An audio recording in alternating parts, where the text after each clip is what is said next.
or pallet needs. Get in touch now on 01709 585 646 to discuss your pallet requirements. And thank you again to Sonny and the team for their continued support of Ramble FC.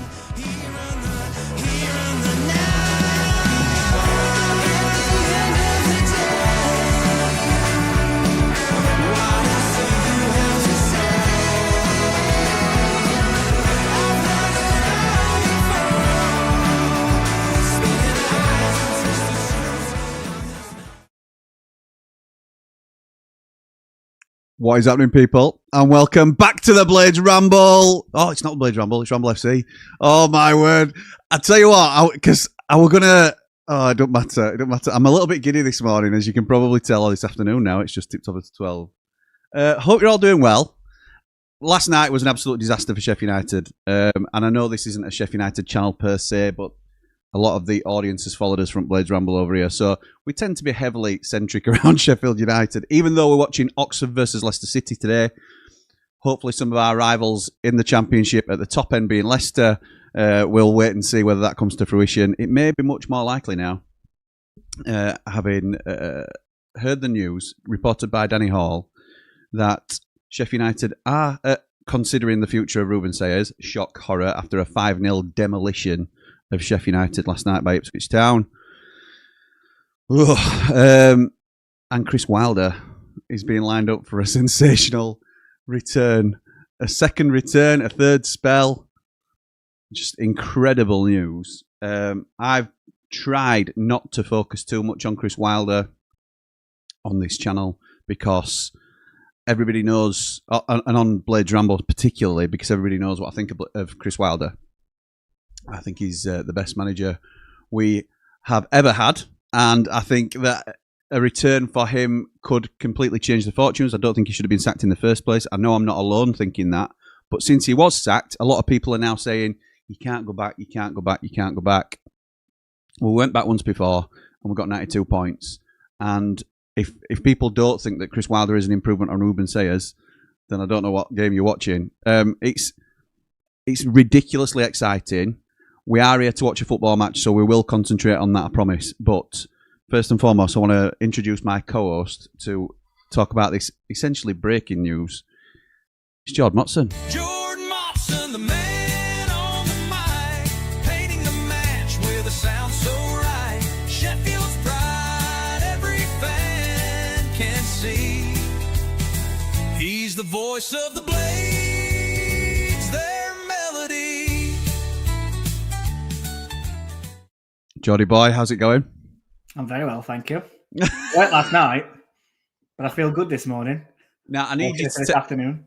I need you to take some of the pressure off me here because I am completely nailed me colours to the mast. I am a Chris Wilder fanboy, and I think he should be the next man in. We've sort of tried to veer away from talking about him because it seemed so unlikely that the board would even consider speaking to him after they were the ones to sack him. And it is a very, not embarrassing, but it's a very humbling thing to have to do, to go back to him and say, can you come and sort this mess out that we've created? Ruben Sayers has proven to be a failed experiment. It's easy for us to say that in hindsight. Didn't know at the time. There were a lot of skeptics, but we're all willing to give him a chance. He's not yet been sacked, we should say that, but it looks inevitable that he will get sacked. And Chris Wilder is being reported by Danny Hall today, has been sounded out. And that's a report in the Sheffield Star, so go and check that out. That's Danny's work. It's an exclusive that we saw this morning. So Danny has reported that Chris Wilder has been sounded out for a return to Bramall Lane as manager, with the potential that a technical director or director of football also comes in. And something that we've been calling for a long time. I think the one concern around Chris Wilder is that he is, a lot of things go through him. So when you remove him from the equation, you've been so reliant on that one person, then everything can crumble around him. And that appears to have happened twice with Sheffield United, really. If you think about it, whenever he's left, things have taken a real dip. So bringing in a director of football, we've talked about it when they made the actual change. So when me and Dave the Nose were originally on and talking about the Wilder sacking, you don't have to go so extreme from one style to another style and like a complete restructure of how you do things as a club, you can do it gradually. If you don't want Chris Wilder as the main central focus of your club, you can do it gradually. You can phase him out if you like in any sort of way. You could, or just remove some of his level of responsibility. Bring in a director of football in the closed season and allow them to have the final say on transfers if that's how you want to run your football club. And Chris Wilder will either have to adapt to that or work with the conditions he's allowed to do. So I think there was other ways they could have gone about it. But again, we are in the situation we're in. I'm rambling a little bit, Jord, because I'm a little bit giddy about this. So talk to me about your thoughts on the potential return of Chrissy Wilder. I think there's got to be, a slight bit of truth to it. I don't think Danny Hall had put that report out if he didn't completely agree into it, or there weren't any rumours about it. So I definitely think there's something there. I mean, I don't want to talk too much about it because, like you said, Ruben says they're still in a job as it stands. So I don't want to be too disrespectful towards him, even though I have said get Ruben out. But Wilder, it was so harsh in him to get sacked after last season. 92 points. Most seasons you're going to get promoted. We're any team with that. It were a freak season from Burnley and Leeds. So I just think it's crazy that 87 days ago we sacked him, and now we're going to go back to him. I just find it. Is that the owners turning around and eating some humble pie and saying, "Listen, we've got it wrong. Yeah, we tried to go in a different direction. It's not worked. We're going to eat his humble pie now, and we're going to get the man back who were making it work before." Well, they did it in transfer market to a lesser degree, I would probably say, because obviously this is the huge decision that you're making. And I always think the manager's the most important person at the football club. So they did it in the transfer market. They tried a certain direction. I think there was a poor understanding of what we had in terms of the quality in the squad, and that they felt, this is just an assumption, that we didn't need like top-end championship players because we already had such a strong squad. But having lost all the loan players back to their parent clubs, then you lose a Nell and you lose Vinny. You can't just pepper that then with high potential youth prospects like Tyler Binden and Louis Barry and Samari, who's an unproven prospect at the level. I think they've pivoted. They've seen the results start to nosedive. The manager said, "I need more." The fans have been crying out for more. We want. It's difficult because unproven isn't necessarily a bad thing. It's just to keep the fans on side. We would be much more assured with players that we know as well. So bringing in a player like Tanganga, for example, you could have got a Tanganga, I'm sure, for less money from abroad if you'd have done the appropriate scouting and things like that. And we've probably paid 7 or 8 million for him. But that there's a merit to doing that. You are appeasing the fan base by bringing in a top level championship defender, and I think it sort of calms the fans' nerves a little bit. So I think there's a little bit of method to the madness in that respect. I think they've pivoted, and I think they've brought in some real good quality championship players. Good to great in terms of Tanganga. I think Danny Ings has the potential to be really good at this level. Ben Mee has the potential, obviously, to, if we can get a match fit, yes, it's a short-term impact that they're going to have in terms of contracts and things like that, but I think they're really smart, astute signings. The question was always now, could Ruben Sayers get a tune out of them? And 6 games in, 1 goal scored in the league, 1 goal scored in the cup, and that were from the halfway line. Very little chances created. It never looked like scoring. No, we don't. That's his problem. So it don't matter what, how poor you are when you're conceding goals. If you're never going to look like scoring, you have no chance. You're going into the game with absolutely no chance every game. So I think, when at start when they were looking to bring in these young players with high potential, you've also got to have leaders around them to help nurture them in and bring them in. So when times are tough, they can pick them back up and help them get back on the game. Well, we've not had that.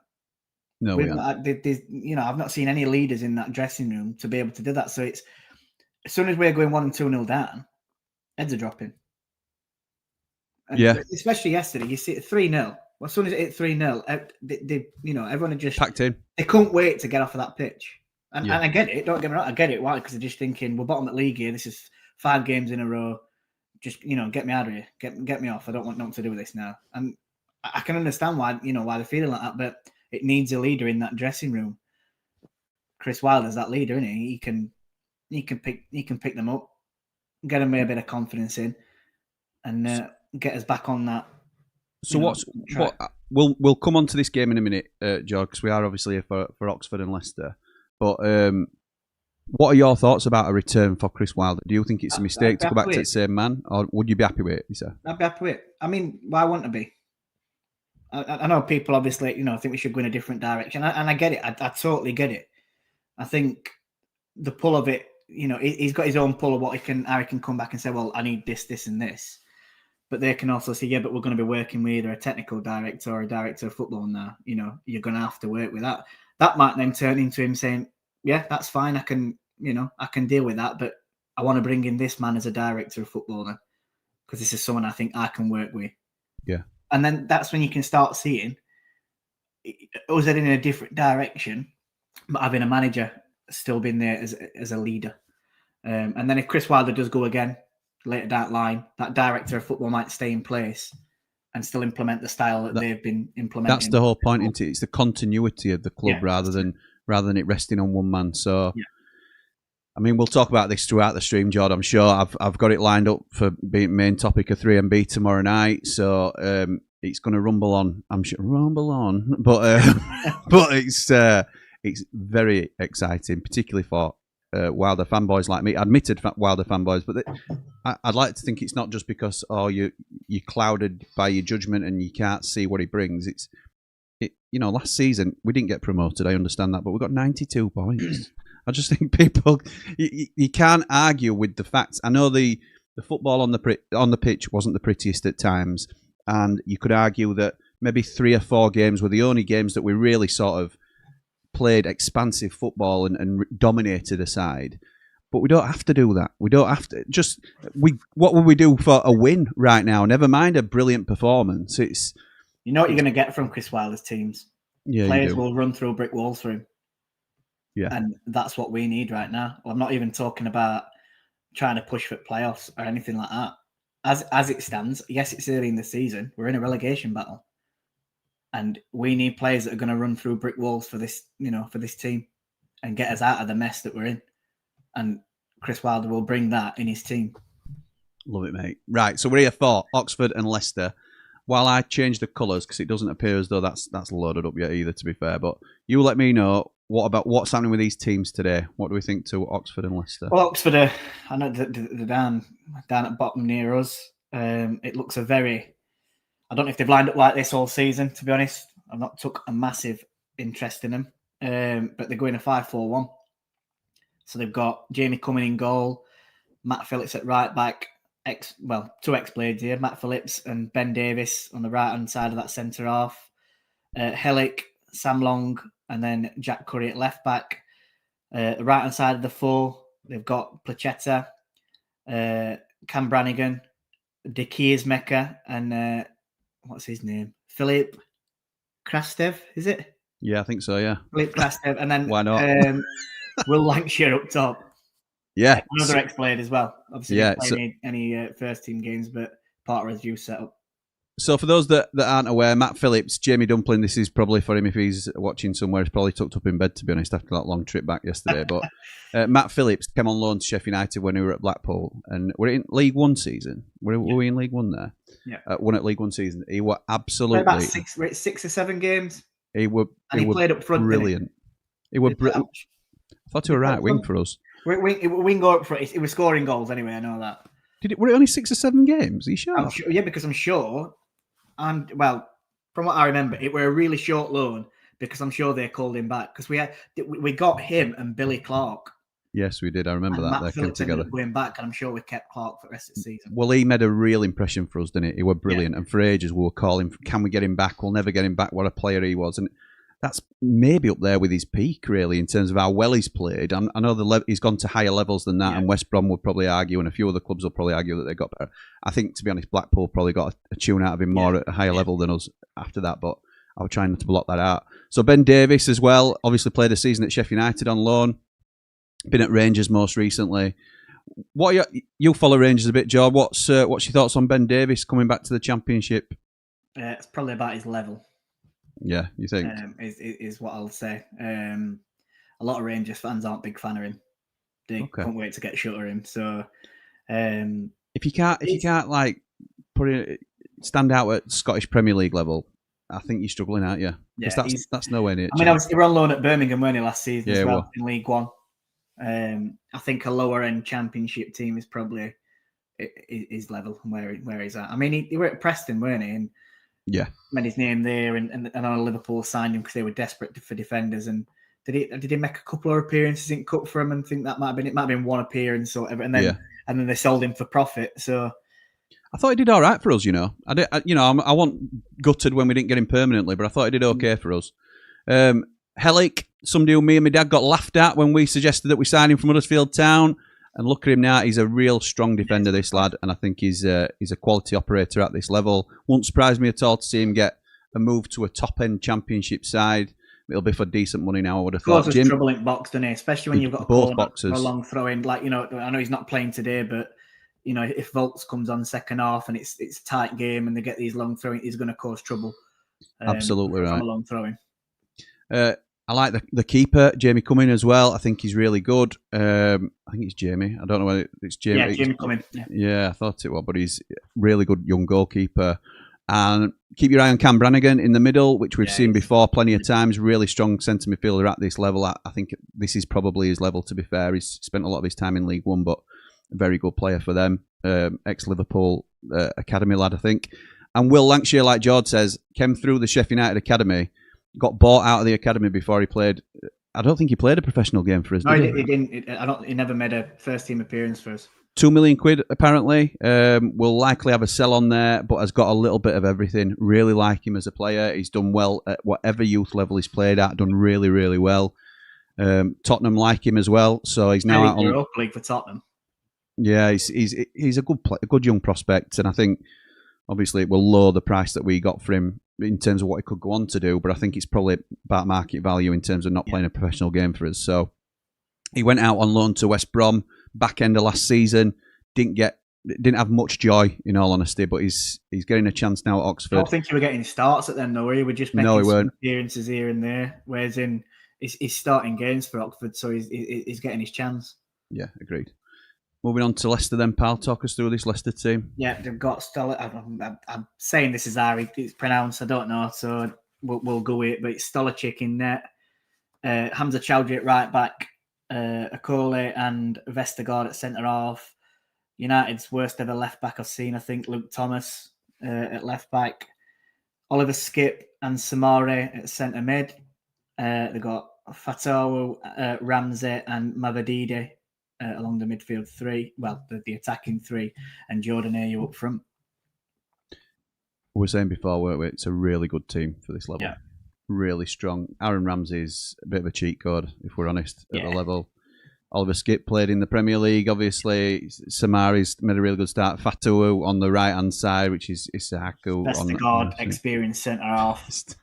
And the Chowdhury at right back, obviously, we know enough about from last season. The only one that you'd point to really is Luke Thomas, and I think we only know that because we've seen him play poorly for Sheffield United, but probably an outstanding game. It's one of them, really. Sometimes you find your level and you find your team as well. So maybe, obviously, the manager's kept faith with him.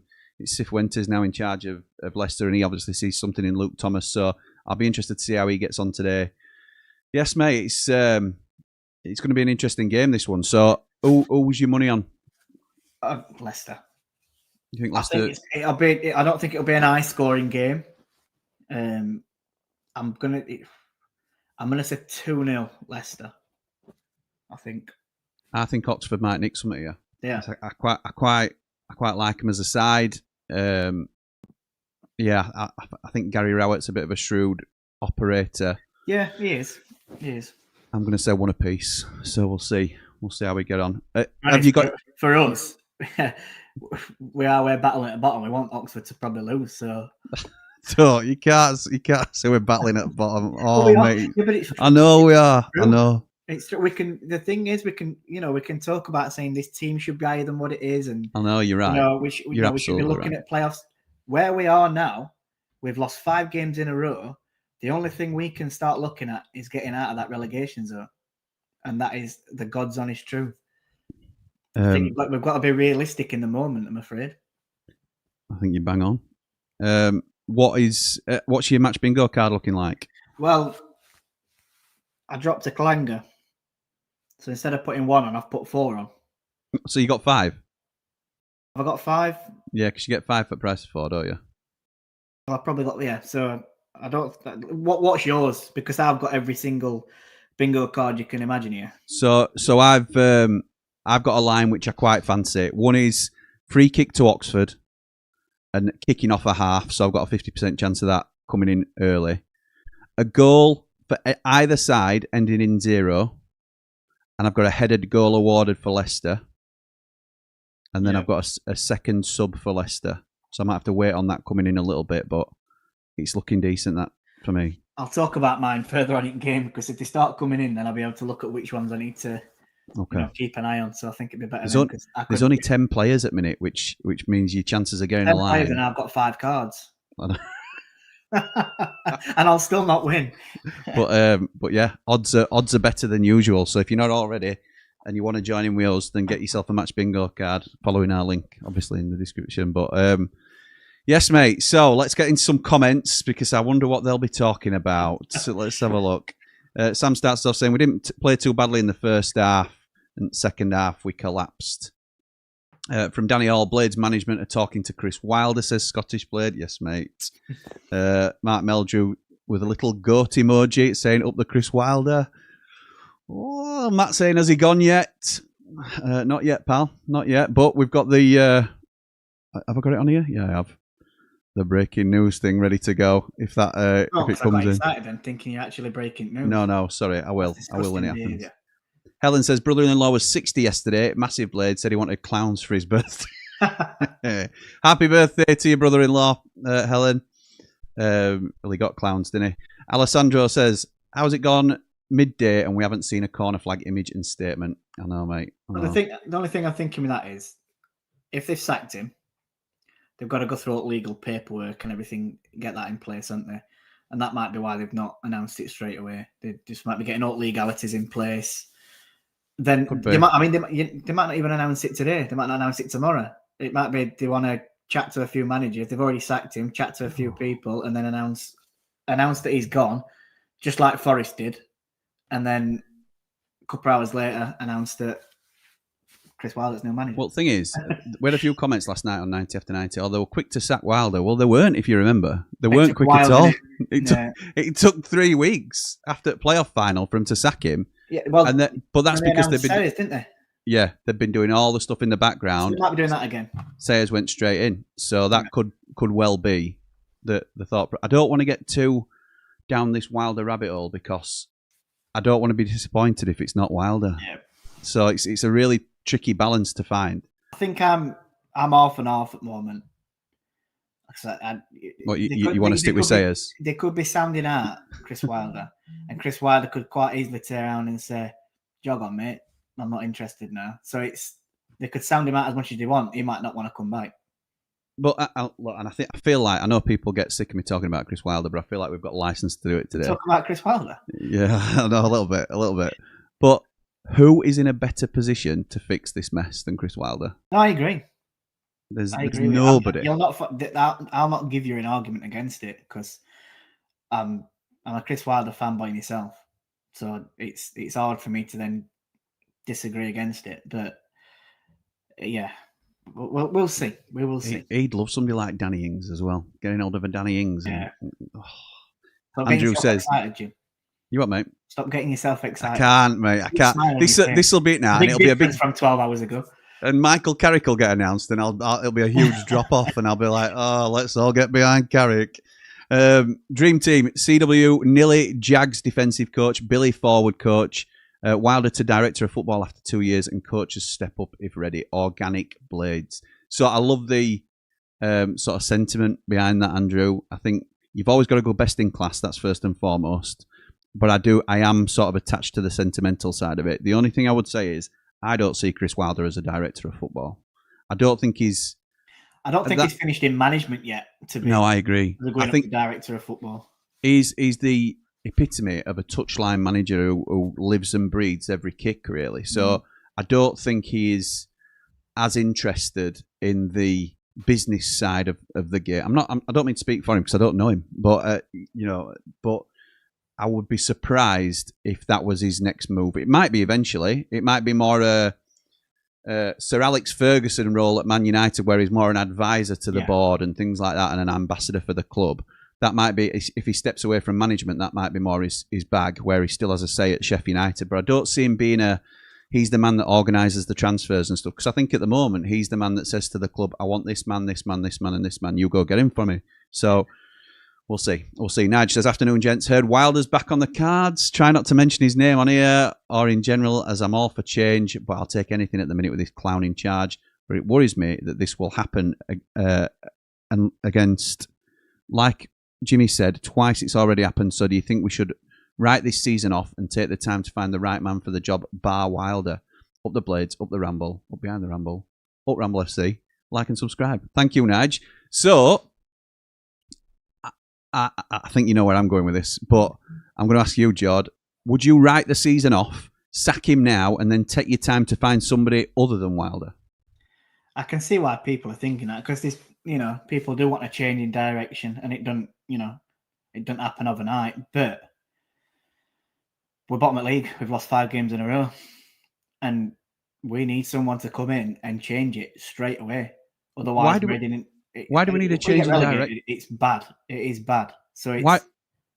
Go on. Sorry, mate. No, sorry, mate. You go on. Go on. No, so if we go down, it is bad. So why would you not get someone in now while it's early enough in the season? Who knows the club? Or will make a change. It will instantly change. 100%. It'll instantly change under him. So we need someone who's going to kickstart something straight away. I won't write off 5 games in. There's 41 games left. And why are we so desperate for a change? You're saying the fan base is, and you're right. A lot of them are saying we need to do it differently now. We need to go in a different direction.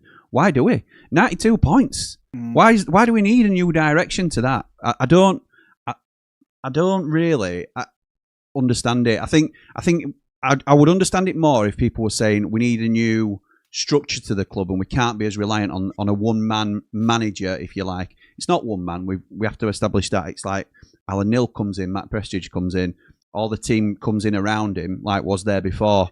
But he is central to everything that happens at the club.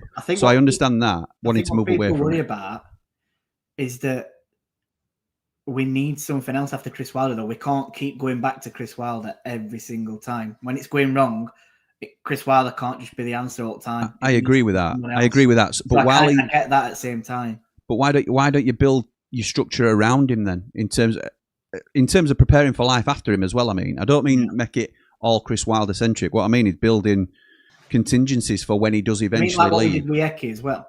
Eki come up through under 21s. Absolutely, yeah. Chris Wilder brought him in. And then when Wilder had gone, all right, they didn't employ Eki straight away. They got Jokanovic in, that didn't work. And then we looked to Eki, and it worked. It did work. Yeah. Because he come in and he brought it back to basics, and he got us he got a job done at the end, didn't he?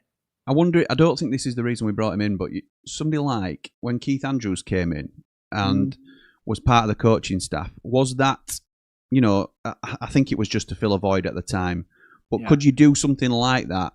Yeah, with a view to grooming him for the next either assistant manager's job or the main job, and then all these sorts of Nick Montgomery's been mentioned in terms of being a strong coach. He's now with Ange at Forest, so it sort of takes that away from it. But you could talk. People have mentioned Billy here. Billy's still playing, and there's no immediate desire to stop playing for Bill. Why wouldn't he just carry on playing for as long as he can? But I think we'd be daft though if Billy does retire. I think Donny will offer it him. I think they'll offer him a job, 100%. Yeah. And if no one else does, he's going to take it, and rightly so. But I think we'd be daft to not offer him a coaching role. I agree with that. Up through that, and then potentially have a look at his money. Because he's got all his badges, and people love that. We love someone who gets the club, and we love someone who gives everything and this chest pumping. And we do. Us as fans, a lot, 95% of that fan base love that. So we've just kicked off, by the way. Yeah, we're off. We're off, by the way. We've just kicked off. But yeah, I think no one would argue if we give Billy a coaching role with a view to later down line and potentially being manager. I agree, but anyway, we'll move on from it. Wilder might come back and save us again, says James. Dave Morwood says, "Afternoon, Jimmy and Jord. It isn't great to watch a game and not be. Isn't it great to watch a game and not be worried about it? I'm chilled today. Up all the rambles, up the blades. Like and subscribe. Hype up the sayers out now." Susan says, "Morning all. I'm eating my words about the fresh look that was needed. We need Chris Wilder. If he comes back, I'll never criticise again." Susan, there's no shame in thinking we needed something different. And then, look, that's what we're hoping the owners do. We are hoping the owners admit to, look, we got it wrong, like they did in transfer market, and now we're going to course correct and we're going to do something else. So I think it takes a lot to say I was wrong, but it doesn't mean you have to sort of backtrack on what you said previously. A lot of Wilder's mates are saying Wilder's open to coming back. Alan Biggs being one, says Scott. See, I don't want to... I had a message saying that, and this is what you get there. You get messages and you don't know what's true and what's not. So this is not claiming in the know or anything like that, but I had a message and it was saying that basically someone spoke to him not long back and he said he wouldn't come back. But then it could have been over a few drinks and he could have been angry at what's going off and just saying, "Sod that, I'm not going back." But then if it actually gets put to him and put on him and they dangle it in front of him, he's a blade. He's a blade through and through. He's going to find it hard to see us where we are and the situation we're in and not want to come back. That's what I'm clinging on to. In a heartbeat is what I did. And there you go. Again, not ITK, but things are going to get said. It's no one know. The only people that know what's right and what probably is what's going to happen are the owners and Chris Wilder. Correct. And that's it.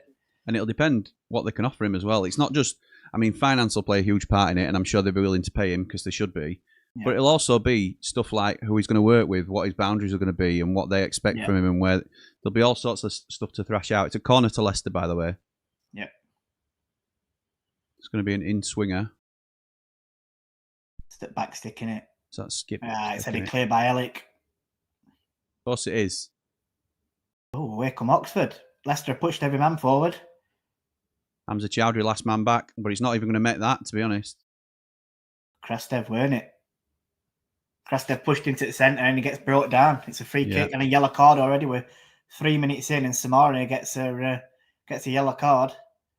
It's about, 25, 30 yards out, central to goal? Yeah. Yeah, it's just late, and he knocks the ball past him and he trips him. Yeah. How many times do you see that, though, in a game where, because it's 3 minutes in, referee, I'm not booking there? Yeah. And it's a foul, it's a booking. It's 100% a yellow card. So a fair play to the referee because he's not bothered about what minute it is on clock. He's giving a rightly so a yellow card. Cam Brannigan, captain, standing over it then. They've not set a wall up yet either. There's only 2 in it. Yeah. Is that them saying you're not beating Stolichik from 30 yards out? No. It's Samari and Ayu. Oh, is it Ayu? How do you say his name? Ayu. Yeah. We'll go with that, Ayu.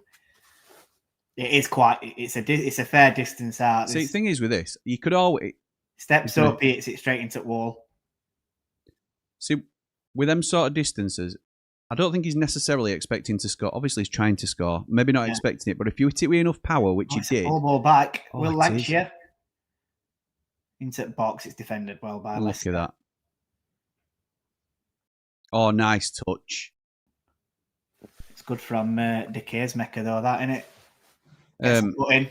But when you hit those free kicks with enough power, there's every chance the keeper can parry it. So there's the follow-on. Everyone to follow it in. Yeah. So that's sometimes what I think is the thought process behind it. Yeah, it can happen. Right, let's have a look what else is being said. So Andrew says, concern with bringing Wilder back would be the lack of reaction he has when it starts going wrong and some of the fitness issues we had last season, but anything is better than where we currently are. I think that's a fair reflection, to be honest. I don't think he changed a lot quickly enough in games at times last season, but not enough went wrong for it to be a huge criticism. We've got, again, the points total speaks for itself. It was a frustration, but it was a criticism despite winning. So yes, you're right. If that were to continue, that's a huge thing. I think the fitness is another genuine thing that you can point to. I think we faded. We know that we faded at 75 minutes in games, so that would need to be addressed as well. It certainly wasn't perfect last season, despite the huge points total. But it's a man that we know can come in and not only steady the ship, but at least but potentially push us on and make a playoff spot. The only thing with that last season is makes me think how many players were playing with little niggles and little injuries to be knackered after 75 minutes. Because I know obviously we've been on back foot a lot this season, but I can't say I've seen players blowing after 75 minutes this season. No, that's true. And we've also fitter, if that's right way to look at it. We've also got better options now in depth, I think. After the transfer window we've had, I think we're better equipped. Thomas says Wilder FC. Yeah, well, it's one of them. That will be something that people want to push back against as well. There'll be fans wound up about. And people will have fair points on it as well, though. It's not, Yeah, absolutely. It don't mean because we want Wilder back, it's right. It's, everyone's got their own opinion and everyone's well within the right to have that opinion on it. Johnny the Clown says, afternoon, ladies and gents. Still reeling from last night. Been a long time since I've been this angry about a game, especially given the quality of players we had on the pitch. Yeah, it's we've sort of skipped a few pages, haven't we, really, and sort of moved past that already because there's such strong rumours about him being sacked and Wilder coming in. We're already on the page of Wilder coming in. What do we reckon? Well, he hasn't been sacked yet, so it's not. I think what's made me feel more positive, and it's not even the link to Wilder. I think I felt like after last night, and I never want to see United lose. So I weren't wishing United to lose at any point. I were angry at what we were watching, and there were times last night where I just lost for words. Yeah. But waking up this morning, I just thought to myself, there's no way he survives. The nightmare has got to come to an end. Placheta box onto his right foot as a shot. It's a good block from Luke Thomas. Yeah, I just thought there's no way that he keeps his job. And is there no way he keeps his job? Pardon? Is there no way he keeps his job? How can you? I agree. By the way, I'm obviously playing devil's. Football is a results business, and when you've lost 5 in a row, and you've in your 5th game away, your 5th game at league, and what is it? Is third away game at season, and you've had your first shot on target after about 70 minutes. There's only one direction that's going in for me, and you're not going to keep your job. You can't. It's impossible. These owners aren't coming in to lose a lot of money. They're a consortium that wants to make some money, and the only way you're going to do that is by being in the top division. We're nowhere near that at the moment. Thank you to the person that's just sent me a message. I'll look into that. You can't dangle carrot, Jim. Yeah, mate. There's so many things flying about at a minute in there. No, because if I say something, there's going to be a lot. If I say something and it goes wrong way, then no, you're all right. I'm only joking. Nige says there's more leaders out there instead of Wilder, though. Hang on. Oh, it's a shot from Matt Phillips. It's tipped by keeper. It's 1-0. Will Lancashire. Go on then. Shot from Matt Phillips on edge at box. It was a volley. That's what I mean with the powerful shot. Yeah. The keeper parries it. And he parries it out to his right, doesn't he? He dives down to his right. He parries it out. I didn't see it where who followed it in, but he cuts it back anyway to Will Lancashire on edge at 6-yard box. Brilliant. He's got a free net to stick it into. Love that. Good goal. For young lad. I hope he does well. I'm delighted for him, me. I hope he does well. Let's have a look. So we're a ball over at top.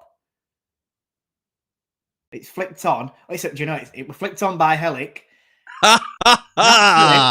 Matt Phillips from 20 yards out shoots with outside of his right foot on volley.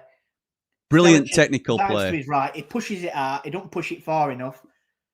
It comes straight into Hellick. Back to Hellick, doesn't it? Hellick just cuts it back. Hellick taps it across the goal for Lancashire to tap in. Sheffield United connection. Could have been 3 Sheffield United connections if they'd have bloody listened to me. There you go. Love that. Love that for Hellick, who's underappreciated, I think, at the level. Matt Phillips, brilliant technique to get that shot away. Yeah, it were. and Lancashire to get off the mark, I think is great as well. Here come Leicester though into area. Cuts back onto his left. He has a shot. It's saved at near post by keeper. Good save. From Good Jamie save. Cumming. Nige says there's more leaders out there instead of Wilder though. Not saying I'm against him coming back, but we need to move forward away from Wilder's name, and his name takes over the club. Sayers hasn't got a clue. I need to know why we need to move away from Wilder. I understand the thought process of we need to move away from being one-man centric, but why can we not have Chris Wilder in charge of us? If he'd have done a bad job last time, I'd have understood it more. And I understand people, if it's just a case of don't go back again, why, if it's proven to work? Corner from Leicester, outswinger. Just like I said earlier, I think it's the worry of if we don't go up and then they sack him again, it's moving on from Wilder. And if it goes wrong again, are they going to want Wilder back again? I think that plays on fans' minds quite a lot. Yeah. And I get it. And that's where I understand it. It's like, if that's the case, then yeah, I see why they want to move on from Wilder, because we need to see a structure in place to move forward from that. But I'm like I said, I'm with you. I get the arguments against, but my personal opinion is getting back. I don't really get him, if I'm honest. I try to. I always try and see every side to it. The only thing I can see is that people don't want it to be all about one man. And we have struggled historically to move on from Chris Wilder when he leaves, because everything is so central to him. Yeah. If you can build a structure around him that allows him to be lifted out at some stage, then that's where you want to be. That's the ideal scenario, really. So we'll see. Paul says, I can't get made around how you can be so bad myself, guys. Saying that Leeds aren't scoring either. It's a long season for both, I guess. Doesn't have to be, though, Paul. It's different for Leeds, though. And I'm not being disrespectful here. It's, you've gone up and... Largely expected, isn't it? You've not had the best of transfer windows, probably. So, when every time, it's a poor ball back. You into the box? It's a goal. What are they playing at there? One apiece already. With Brannigan, did Brannigan try playing it back to come in, and he completely misjudged its pass? You run straight onto it. He sort of like drops his left shoulder, knocks it past the defender, which I think were Hellick, and has a shot on goal. It's straight down keeper's throat, but he's that close to him. He's not saving that. It's just showing playing now. It's really clinical, isn't it, from Ayew? Good composure. It's not. It would. Yeah, it's Brannigan. Brannigan tries playing it back. Brannigan twice get ball away. Yeah, he did. It was him and Ben Davis playing it between each other. Ben Davis gives it him back, and he plays it basically across box, doesn't he? Well, back into the box, and the weight of the pass is awful. And when you've got Ayew on his toes, he was good enough in Premier League, weren't he? You've got him running onto that. He's not missing from 10 yards out. That's a good finish. Brannigan will be fuming with that. Yeah, he will. So yeah, I agree with you, Jord. I think it were expected for Leeds, weren't it? Yeah, they could have expected to struggle, aren't they? Yeah, they could have expected a relegation battle getting promoted. We've no excuses for being where we are. No excuse at all. Nige says, but what if Wilder can't bring it back? I've not seen anyone ask that question yet. It's not always a guarantee. No, but who is more likely to? And somebody that's never been in the dugout for Sheffield United, or somebody that's proven it twice? He's going to get more of a tune out of these players than what Sayers does. I don't think I feel like that is a guarantee. I don't think there's ever been more of a guarantee. Because Sayers has been so bad. Wow. I'm going to have to wait a minute. When you looked at Sayers coming off at pitch last night, I know he stood behind players and then walked off. He looked dejected, didn't he? He looked like a beaten man. He looked beaten, didn't he, himself? Johnny says, really sad thing is none of the teams we've played have looked that great. Some great finishes for sure, but didn't give any fight at all. Made it so easy for them to look like world beaters. Yeah, I completely agree. Yep. 6 games, 5 goals for United, says Mark. 6 games, 5 goals?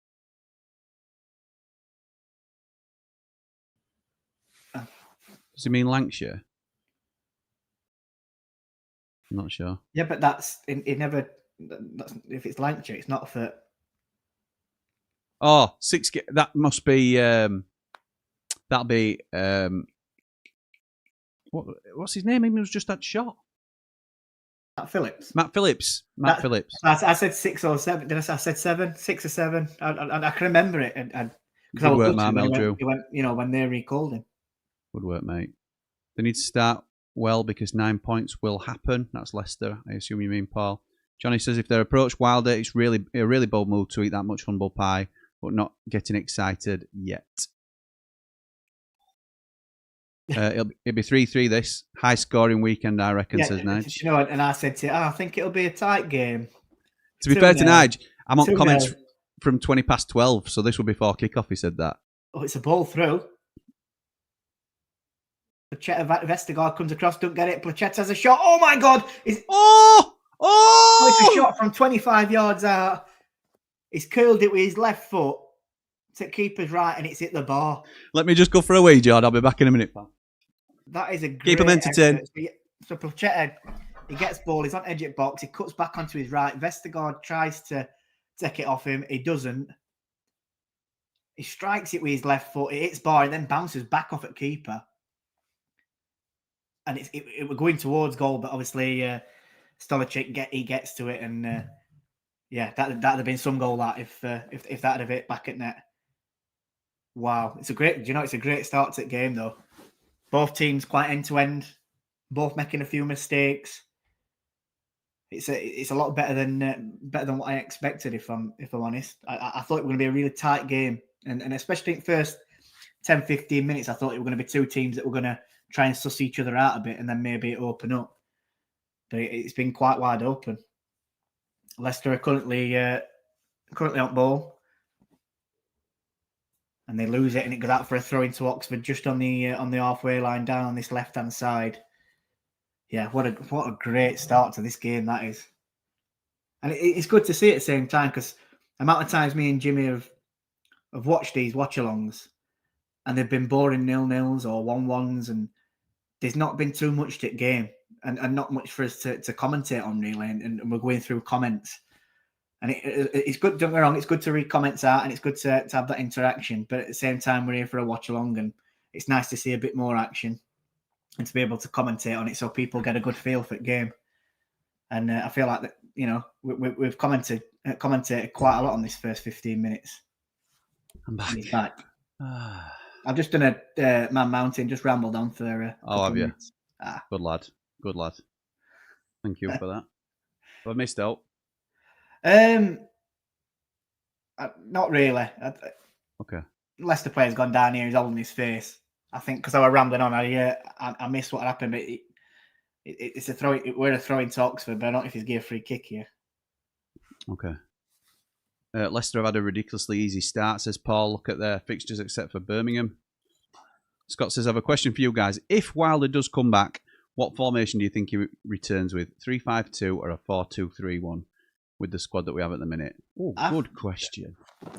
It's what is he going to, he finished with a 4-2-3-1. Is he going to, does he think that that's the way forward for this team? So I think he probably sticks with that. But the good thing is he's got options to drop to a back three now.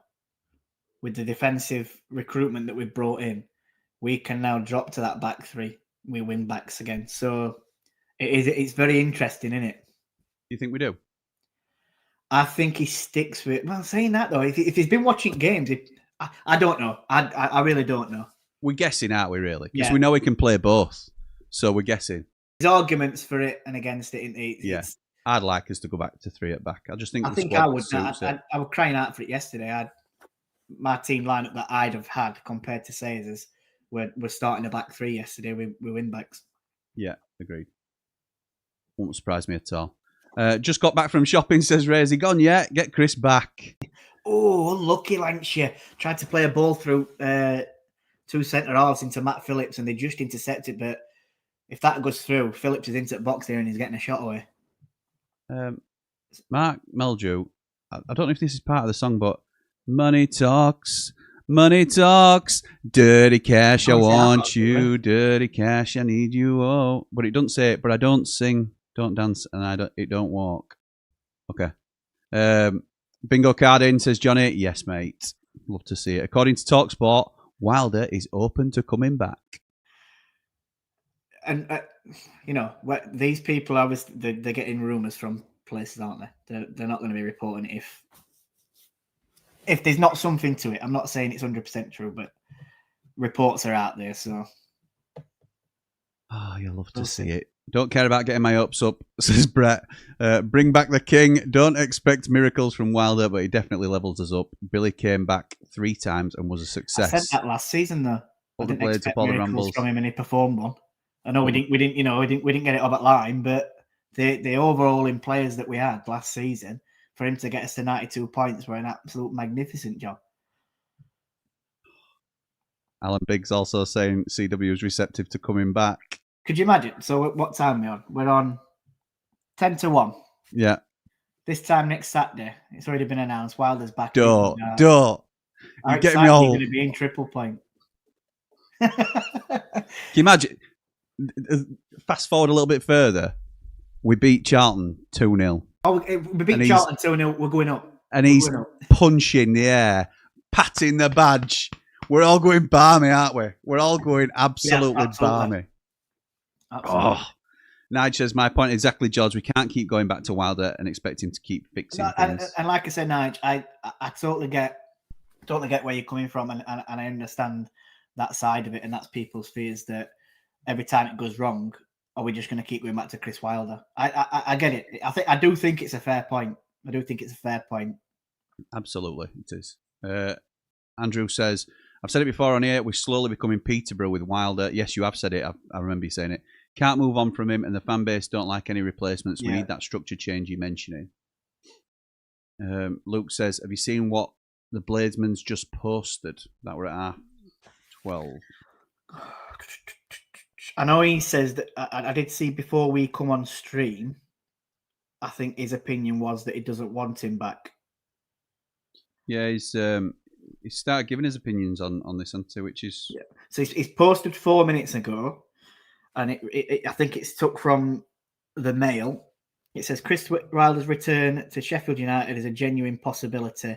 The parting in June was amicable, and no bridges were burned. Wilder is expected to demand assurances that he would have the freedom to lead the club in his way if he is to return. He calls the shots now, doesn't he? They want him. Well, I think, yeah. Oh, who had that shot? Ramsey, weren't it? Ramsey had a shot from edge of box. Oh, that's nasty. That I think it's a yellow. I know. They're all running it. Could be a red. This. He's sided him down, and he's be a red. This, if ref's got any bottle, I think that's a red card. The thing is, what's not helping it is all Oxford players running in. So he had a shot. It were a corner. They took it short. He turned it on. It's a red card. Yeah, you're right. I think all them players running in. You can tell, can't you? Players' reactions. It's like same with penalties and stuff, isn't it? Players know. Yeah, I said. I mean, I did say yellow, but that's probably because I'm not rushing into trying to say whether it's a red card or not. I felt like City's tackle against Middlesbrough were worse than that. Yeah, agreed. There's a lot of force to it, though, into that tackle. He's gone over the top at ball with force. I can see why he's given a red. You don't get VAR, do you, either? No. So he's seeing that at the speed of what it's happened. He's missed ball completely. He's gone over the top, and this force and intent. And I can probably see why he's given a red card for it. But when I'm watching it in real time, City Peck's tackle against Middlesbrough the other week looked worse than that. Wowzers. Interesting. An interesting 25 minutes. Brett says we can go back to Wilder as no one out there is better we can get at the minute. At worst, he'd stabilise the club and allow us to build better with time in the background. Like and subscribe. You need to upgrade this system to allow Alan Partridge gifts. Best way to describe my feelings at the minute. That is. Clive says, why don't you invite Chris Wilder on the show? Would love to, Clive. Have spoken to him before about it. He has said he will do it at some stage. Which might get put back now. It might get put back again, yeah, it might do. Bry says, it's all over news now that United have approached Wilder. Afternoon peeps, by the way, says Bry. Yeah, love it. You love to see it. The thing with that, is that the owners as well dropping that information out because they want a positive reaction from fans because they've seen how negative we are? There's always some sort of ulterior motive. Otherwise, why would it come out? Normally they'd want to keep that close, wouldn't they? And then just announce it at once. That to come out like 12 hours after last night. One thing I will say, things that happen with Chris Wilder can be quite leaky, can't they? Because he has got a circle, and some of those, I'm not sure everybody is watertight within that circle. So that is a criticism that gets bandied about. With Ruben Sayers, we've not known which way is right or left. There's been no signs in terms of what's going to happen. As much as that's frustrated me at times, I do think it's been better that a lot of these leaks haven't come out. I agree. We had no idea Mark McGuinness was coming in, for example. No idea at all. And I think it's better that way. It's clearly not had an effect on the pitch, but it is better for the club that you don't get beat to these sort of players. Matt says, my cousin spoke to him. Matt's cousin is an ex-pro that played for United. My cousin spoke to him. Charity game, didn't he? Yeah. My ex-cousin spoke to him a couple of weeks... my cousin spoke to him a couple of weeks back, and he said to him, I'd love to come back. He never wanted to leave, and that was 2 weeks ago. He was gutted and disappointed to get the sack. There you go. It's always going to be hard. One thing you can say is, like I said, it's a die-hard blade. It's through and through, and as soon as that's dangled in front of him, he's going to find that hard to turn it down. We all would, won't we? You put yourself in that position. Yeah. I'd always find it hard to turn it down. If to manage United, I'd love to manage United.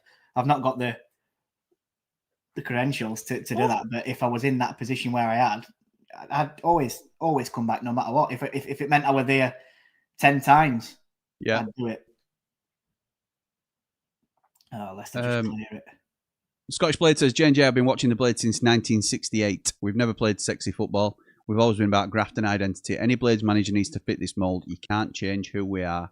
I agree with that. I think for the most successful clubs, you have to adapt and you have to become a different type of club. But I would rather us stick to our identity than play tippy-tappy football with all these, it's difficult not to sound like really old-fashioned. I don't want us to rename the stadium. I don't want us to move from the stadium. I want people from the local area to be involved in the football club, people that are Sheffield United supporters. And I think that is idealistic in a lot of ways, but we've got it. And we've got that option to continue that. And I think it draws people close to the club. I don't really have a connection to Ruben Sayers in any form or fashion, and I can't warm to him because he's not done anything positive for our club yet. Unfortunately, it's just not worked out. It's not because he's Spanish. It's not because he's a foreign manager. It's because he hasn't had the success. Race or anything don't come into it for me when it's a manager. I agree. It's nothing to do with that. If they're good enough, no matter who they are, what nationality or race they are, if they're good enough and they're a good manager and they manage the team correctly, you get behind them no matter what. We haven't got enough examples of managers because obviously there's only been Slaven and Sayers, but Illiman's probably your best example. Vasper Bokis is another one to go further back. You don't have to be from Sheffield to be really taken to the hearts of Unitedites. It's not about, like you say, it's not about nationality. As long as you give 110%, if you're as a player, if you're giving 110% for that badge week in, week out, you'll be loved by the fans. Absolutely right. Nick Montgomery were a perfect example. He weren't the best technical player you'll ever see, but he gave 110% for that badge week in, week out, and fans loved him for it. My dad would tell you about Tony Curry. Loves the club, and he's a Cockney geezer. Yeah. So it's George Baldock, great example. From down south, and absolutely treat the club like he were a fan himself of it. And absolutely adored the club. You don't have to be from Sheffield to understand what the club's about. As long as you buy into it, you're classed as one of us, aren't you? Absolutely. Let's just say this has ultimately been an expensive and very unsuccessful experiment. It has, Luke. It has. That's fair to say. A heavy shower has knocked out my Sky signal. I've just heard it battering on studio roof, to be honest, Ray. It's making its way over here, definitely. It's gone dark outside. Beast Boy says, afternoon, lads. Just woke up and found out he's not sacked. I'm going back to bed and I'll wake up when he's sacked. Might be tomorrow. If he's in charge next week, I'll be in the pub. Only way to vote is with your presence, says Luke. Well, Mark Meldrew said yesterday he's not going to Charlton game if he's still in charge. I've said the same. Have you? And I don't know if it's an overreaction or not. I don't know. I'll see how I feel next week. I might find it hard to not turn up because I think it could be reactionary. But I thought, when I come off last night, I did think to myself, if he's in charge next Saturday, I don't think I'm bothering ever going. I'll be there. That's what I'm saying. I think it might be just a reaction, a disappointment. Yeah. Because I think if I don't turn up, I'm thinking now, if I don't turn up to that game, I've already paid my money because I've got a season ticket. Me not bidding that seat is not going to make much difference to them making their decision whether they sack him or not. I think that's when you call for perspective and you look at, like, there's a boycott going on other side at City. Yeah. And that's with genuine reason, isn't it? Yeah. They have every right to make those sort of stands. They're not trying to line their owner's pockets. Yeah, that's right. Or their owner, his pocket, and it makes sense. Crossing to the box, it's headed clear. See, Oxford are no mugs. No mugs, Oxford. And I knew this would be a decent game. It's probably going to be a lot more Oxford now as well, isn't it? Because with red card. Yeah, Matt Phillips from edge at box. It's a great sliding tackle from Oliver Skip. Tries to play it in. Crossing to the box. It's headed clear. Was that for an Oxford throw-in? This is where they needed Volks. It's just started hammering it down in Oxford as well. Yeah, it has. Cooler King says, I worry about going back again. I mean, no disrespect, but Sheffield United are at best. Oh, hang on. At best, a yo-yo club. I question whether Blades really want success or they just want things to stay the same forever. Wilder makes sense for a season at most, but you're just kicking the can down the road. At some point, you will have to move on. Why not now? I push back on this, Cooler King. I push back on this significantly. If he's our best chance of promotion, it's not a case of, sticking with the status quo. Stick to the status quo. What's that from? Ask a Musical, innit? Correct. I've got young girls. I'm not entirely sure why you would know that. When I was about 12, 13, I've seen them films. Oh, you're a Troy fan, We'll leave it at that. You're a Troy fan. No, I were a Gabrielle fan. Oh, right, fair dues, yeah. So if he's our best opportunity at a promotion push, because the aim is to get promoted, I can understand reassessing once you're in the Premier League, and I don't mean sacking once you get up. But yes, we do need to. That would give us 100 million, 150 million to sort of rebuild the club in a different image, if that's what we wanted to do. Bring in a sporting director, bring in something. It's about a means to an end. It's not kicking the can down the road for me. I think he's our best chance. They'll start building a new training ground, which will then push us forward with Cat One Academy because it makes you more attractive to better players, and then attract better players because they can move straight into that. And there's going to be rooms on training ground where they're stopping, and it all adds in, doesn't it? It all starts to pull together and provides a better future for us. Stick to the stuff you know. Mark says, if his name wasn't Wilder and I said to you, a manager gets 92 points, would you sack him? 100% of people say no. Correct. Yeah, I don't think it matters who it is. If you're getting 92 points in one season and they sack manager, we're still in uproar, aren't we? Yeah, exactly right. Danny says, not opposed, I'm 50-50 probably. This entire situation is embarrassing and optically will look like a joke of a club. Why didn't we push Chris to go on his director's course and promote him? I don't think he's built to be a director of football, in all honesty. I might be wrong, and that's, we'll see if that ever comes to fruition. But it does look poor. The optics are poor, but so was the transfer window, and I don't mind it as long as you correct it. If you can't just not appoint him. If he's the best manager for the job, you can't just not appoint him because it'll look bad on you. You've got to go with the best man for the job. Yeah, if they think that's him, you've got to go back to him, haven't you? What is Brannigan doing there? That's where we are in comments, Jord. About 15 minutes behind, 20 minutes behind. We've always been a Division 1, Division 2 team, up and down. That's what being a Blade is. I agree. And that is what Scottish Blade's on about there is the equivalent to what Cooler King's saying. We are a yo-yo club between Prem and Championship. And we are. That is our level, I think. And we have to, at the minute, we're striving to get back there, to be that yo-yo side. And I think most of us know that, though. I don't think we're that deluded to think that we're a Premier League team, because we're not. No. But when we come down, we expect to be challenging. Up at top of, division, don't we? Well, for a little while, it felt like it were a season on and a season off. So Yeah. you'd enjoy a season in the Championship and you'd hate a season in the Premier League. Yeah. And that's how it'd go. And that's how it's been as a Sheffield United fan about the last 5 years or so. Oh, chance here. Is it Fatal or is it Mavadidi? Mavadidi. Into the box. Oh, it's a shot and it's a save from Cumming. That's all it needs, though, doesn't it? One slight mistake, they push From a quality player as well. And he's got pace to burn, and he takes it from in his own half and carries it all the way to their box. And I tell you what, I don't know where we got back, but there were two defenders that got back for Oxford, and they busted a gut to get there and all. It's Ben Davis, and I didn't see it where we were putting challenge in. Number 2. Is that Helic? No, it's 2. Sam Long. Sam Long.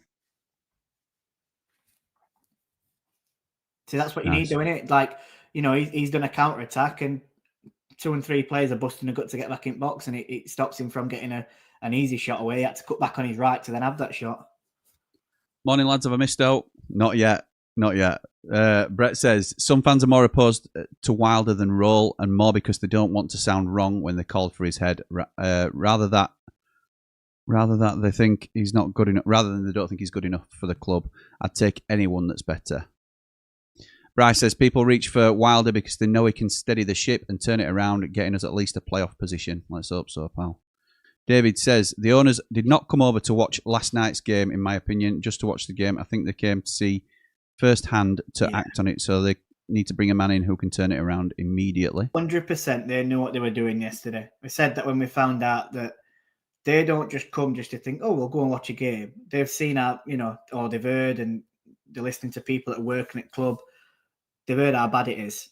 So they've come to see firsthand exactly how bad it is. And when you lose 5-0 in front of them with an absolute capitulation in the second half, they're going to start thinking, yeah, this ain't right, is it? We need to make a change. Yeah. Cooler King says Positive Meldrew is singing Neil Diamond. I don't know it then. Despite everything going... You are? Wait, what? Sweet Caroline?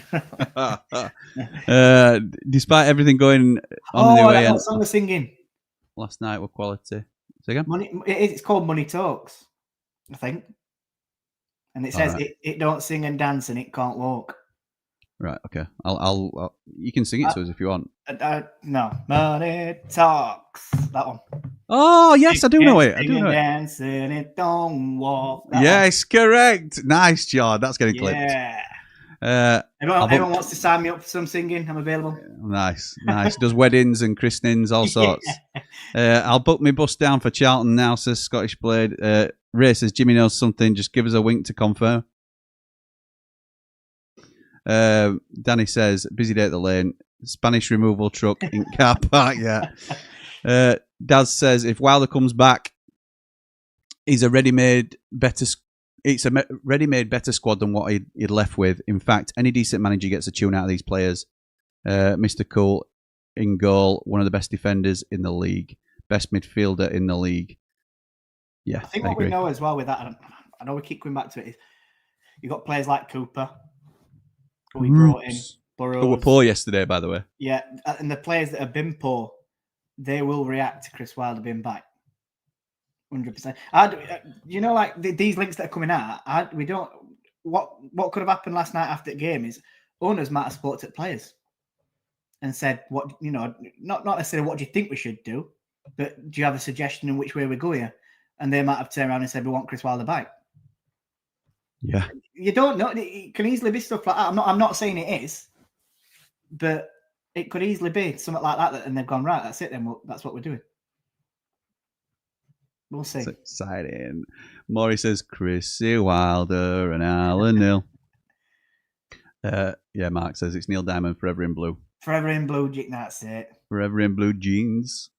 Johnny the Clown says needs a change, whoever it is. It will be in Spain for the next game. At the moment, don't even want to find a bar to watch it. Daz says, Jord, I hope you gave your lass a kiss on the cheek, wished her all the best, and said, I hope you get smashed 5 notes. I'll have the dinner on. When she does, I'll go into that for you today because we'll be on stream. Can you take Sayers with you, Johnny? Says Danny when he goes away to Spain. G-Tin Gaming says, Cobb fan here. Can we have Gus back when you go down? Well, what a shocker. If we went down and they went up, there's every chance that it'd probably go back there. If we stay down and they go up, well, yeah, that could happen. Yeah. That could happen. Cov doing really well. Daily Mail reporting Wilders to Blades is possible, but Chris wants reassurances he can lead his club his way. No bridges were burned between him and the owners. Yeah, Jord read that from Bladesman as well, pal. Thank you for pointing it out. I know I've only just got to it from you, Scott. Correct, Jord. No VAR in the Championship apart from the playoff final. Yeah. Don't remind me of that, Dave. Rich says, hi, gents. Has he gone yet? Oh, dearie me. Dad says, if Wilder comes back, now is the time to start phasing his box. Oh, it's a foul from Oxford. Sorry, yeah. I thought there were a chance there then. That's why I put it in. Sorry.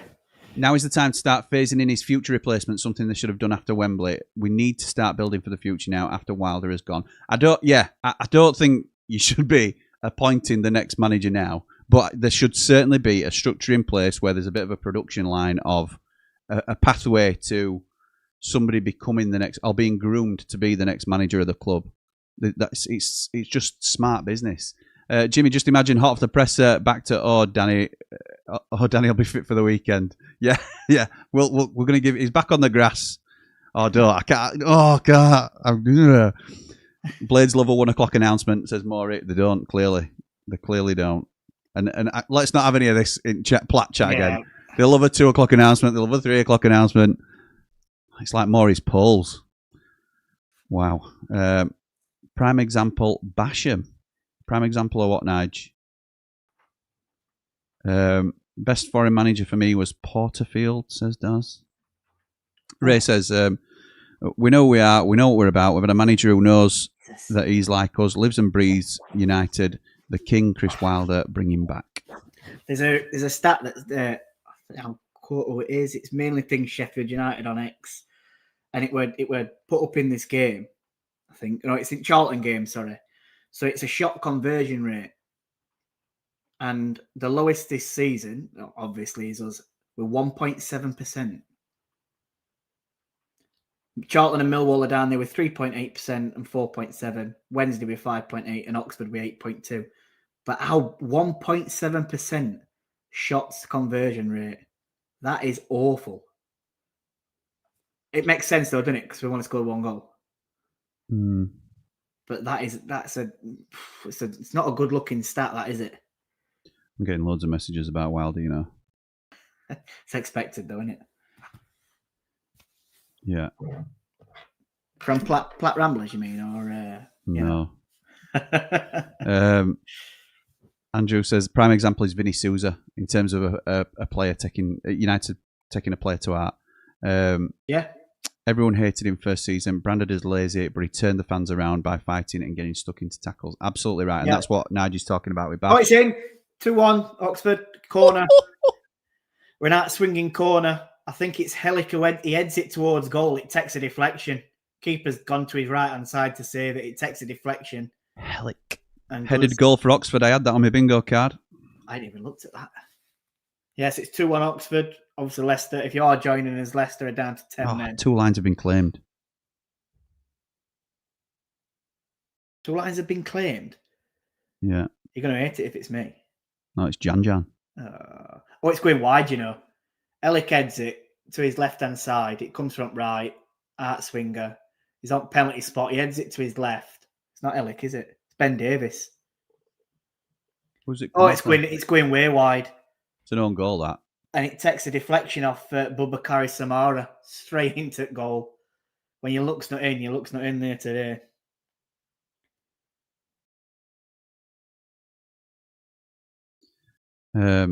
Jan's got both. I know. Danny says it's going to happen. Announce his return already. Club needs to just get his act together and get better advisors. I will say, no better feeling having one of your own at the helm and winning. Absolutely right, Danny. Absolutely right, mate. Of course, Oxford are no mugs. They derailed our season last season and in that week to forget, says Daz. Zubi Mendy just scored a worldie for Arsenal. All right, okay. Are they playing Forest? Yes. Arsenal. Yeah. We're doing some work at a Forest supporters' house yesterday. and I don't think they're going to do that well this season. He was saying he found it crazy that they've sacked Nuno and brought in Ange. Although he don't mind the appointment of Ange, but he says it's absolutely mental. Oh, another cross from Oxford. It's all Oxford, isn't it? Leicester they're camped in their own half, which they need half time. When they're down to 10 men, you do expect it. Oxford are just knocking it along essentially. Brannigan. Ramsey's killed him, really, hasn't he? Yeah. Kears Mecker out to Matt Phillips, who loses it. It does well to get back, though, and wins it back. Yeah, well done. Comes into Ben Davis on the halfway line. Now Cam Brannigan pushing forward. It's out to Jack Curry on his left foot, cuts back to Cam Brannigan. They don't play the crossing. They come over to the right into Hellick. Plachetta back to... Oh, they're just knocking it around here at back. They're just making Leicester try. They're waiting for Leicester to make a move to come out and press ball. I think to get in behind, and Leicester aren't falling for it. Hellick goes long. It's Jack Curry now into the box. Plays it back. Oh, it was a challenge by Chowdhury. It's a good 50-50 challenge. Referee says it's strong, in it? Strong challenge, that. Keeper picks up the ball. Okay, Andrew says, Chris Wilder rejoining Sheffield United is a possibility. There are reportedly no burnt bridges with COH Sports after the sacking in the summer. Wilder's also reportedly open to joining. That's from the Mail. Zubimendi with a Barclaysman like rocket for Arsenal. Outrageous. Football's healing. Maury says, Chris Wilder can be our Fergie. We need to keep him till he's fully ready to retire and go and ride off into the sunset. Luke says the change needs to happen before Monday. Nige says, a week on Monday and another baby Blade will be here to carry the Blade's torch on. Oh, brilliant. That's fantastic. Yeah, congratulations. Congratulations, mate. Kevin Phillips says, not saying 5 games is nothing. We lost 3 in a week last season and they were still miles ahead at 4th. Half, if you look at the season, Wilder United lost to a fellow relegated team and to Millwall and Middlesbrough can get a big man up top. In January, send some loans back. He basically has the squad he would want for top 6. I agree with that bit. Cooler King says, how many points do you think gets a playoff place this season? 68 was enough for Bristol City to finish 6th. To match that this season, the Blades need 68 points from 41 games, 1.65 points per game. We are good enough to get near enough 2 points a game, which is exactly what we got last season. So I'm not concerned about being able to achieve playoffs. Rob Staten has just been on Radio 5 Live, and he said he expects Sayers to be gone. So I know it's not really everyone. It's not like, thinking what you call it, but everyone. But that's another. It, but for him to be on 5 Live also stating that, and he's, he works for it. He worked for Radio Sheffield Staten. He does, doesn't he? Yeah, he does. Yeah. So for him to be saying that on 5 Live, I think says everything we need to know, really. Yeah, just got that from Lee. Thank you, mate. It's happening, isn't it, Jord? Yeah, I think we knew that. Half time, by the way. Sorry. After last night, he couldn't survive. He couldn't. I have to say, it gives me no pleasure in seeing a man lose his job. But absolutely not. We needed. He's a football manager. It's only the same as any of us. He's got a mortgage to pay. He's got a family to feed. Yes, they earn a lot more money than what. Yeah, I'm not. What we do, but his bills are probably going to be more expensive. His lifestyle is going to be more expensive. It's like don't give me any great pleasure in seeing a bloke lose his job, but he's in the business of he's in football business and he's used to it, and it's just what happens. I don't think. I agree generally with the sentiment. Is right. I don't think he'll struggle financially. It's more a case of I don't like anybody being in firing line and getting loads of abuse for being useless and all this sort of stuff, because it's damaging and it can hurt people. But the pedestal you put yourself on by being a football manager, you're there to be shot at, unfortunately, and that's why you get largely rewarded financially and stuff like that. It's part of the job, unfortunately. Yeah. But it's never nice to see somebody underperform to the degree that he has. and then have people like us, me included, to be calling for him to go because we need a change. We can't have this continue. I'd love no more the United to be in top 6 now, playing well, seeing a direction that we're going in. Football's great, and Sayers keep his job. Why wouldn't I want that? I'm a United fan. I want best for the club, and that the best for the club would have been that Sayers were doing well. It's just not worked out like that, unfortunately. Dad says you don't travel 6,000 miles just to watch the Blades lose 5-0. Shrug your shoulders and say, well, let's hope it gets better next time. That's £100 million well spent. I agree. And it's coming into it. Now, Danny Hall's reporting it's a serious possibility. Rob Staten saying he expects Sayers to go. It's going to be a really interesting couple of days for Sheffield United. David says need to set up a Brighton-type model for the manager. Again, we're back in the realms of talking like idealistic. Absolutely right, David, you're right. But everybody wants that. Everybody wants the Brighton model because it's so successful. Yes, we do need that. It's not easy to do. In fact, I'd go so far as I'd go so far as to say we've already done a Timu version of that this season. We went for development players that were unknown, which is what Brighton do. It's all right looking back on success stories like Casado and Mitoma and saying Brighton have got a brilliant model there. But when we buy unproven, untested players, yes, it's not at the same level. We get like Ukaki and Caceres and Nachukwu, and you think these aren't game changers. The levels aren't the same. So you need a lot of money, and the reason Brighton are able to do it is Tony Bloom, and I think that's his business, isn't it? It's like data analysis. Yeah. So I think that is how Brighton are able to do it on such not a shoestring because they put millions and millions of pounds into it, but certainly at a significantly discounted rate, and that bleeds into a successful football club. They've also had players that will have come through that they've paid, I know that not stupid amount of money for, but they've gone on to flop. There's one I just remembered. I had to search it to see if it actually happened. But there were Matt O'Reilly that come from Celtic, and I think they paid about between 15 and 20 million pound for him, and then he got injured, and he's not found any form that they expected. He were a really high potential player that they probably thought were going to come in, maybe have a few seasons, and they're going to sell him for big money again. He's not. He's gone on loan to Marseille now to try and rediscover some form. So it doesn't always work out. It's not going to be just because we see Caicedo and Mitoma and stuff like that and players that they've sold for 100 million. You instantly go back to that, don't you? Think, well, look at success that they're getting with their players, but it doesn't happen for every single player. No, it's true. Very true. Brett says, build the Wilder statue and put it in charge. More motivation from that than Sayers and more tactically astute. Dave Morwood says, that Hellick looks good, Jimmy. Have you heard of him? Did I mention him much? Yeah, I think I did. Daz says, how's that donkey Hellick playing? Didn't someone on here mention that he was half-decent footballer? Still don't rate him, though. You've no idea, you, Daz. No idea. Lee says, this short tenure the analyst has had with us will detrimentally affect his chances of landing another job in the future, especially in the UK. It's been a disaster from the 35th minute against Bristol City. It has. Where does he go in next? Where can he go? Because he's not going to get another job in Championship, is he? Not at all. But and I'm not saying he might get a League One, League Two job, but it's odd. I think he'll go back abroad, probably try and rebuild his career over there somewhere. Yeah, agreed. Time for a half-time sausage butty, says Johnny the Clown. Oh, I love that, to be fair.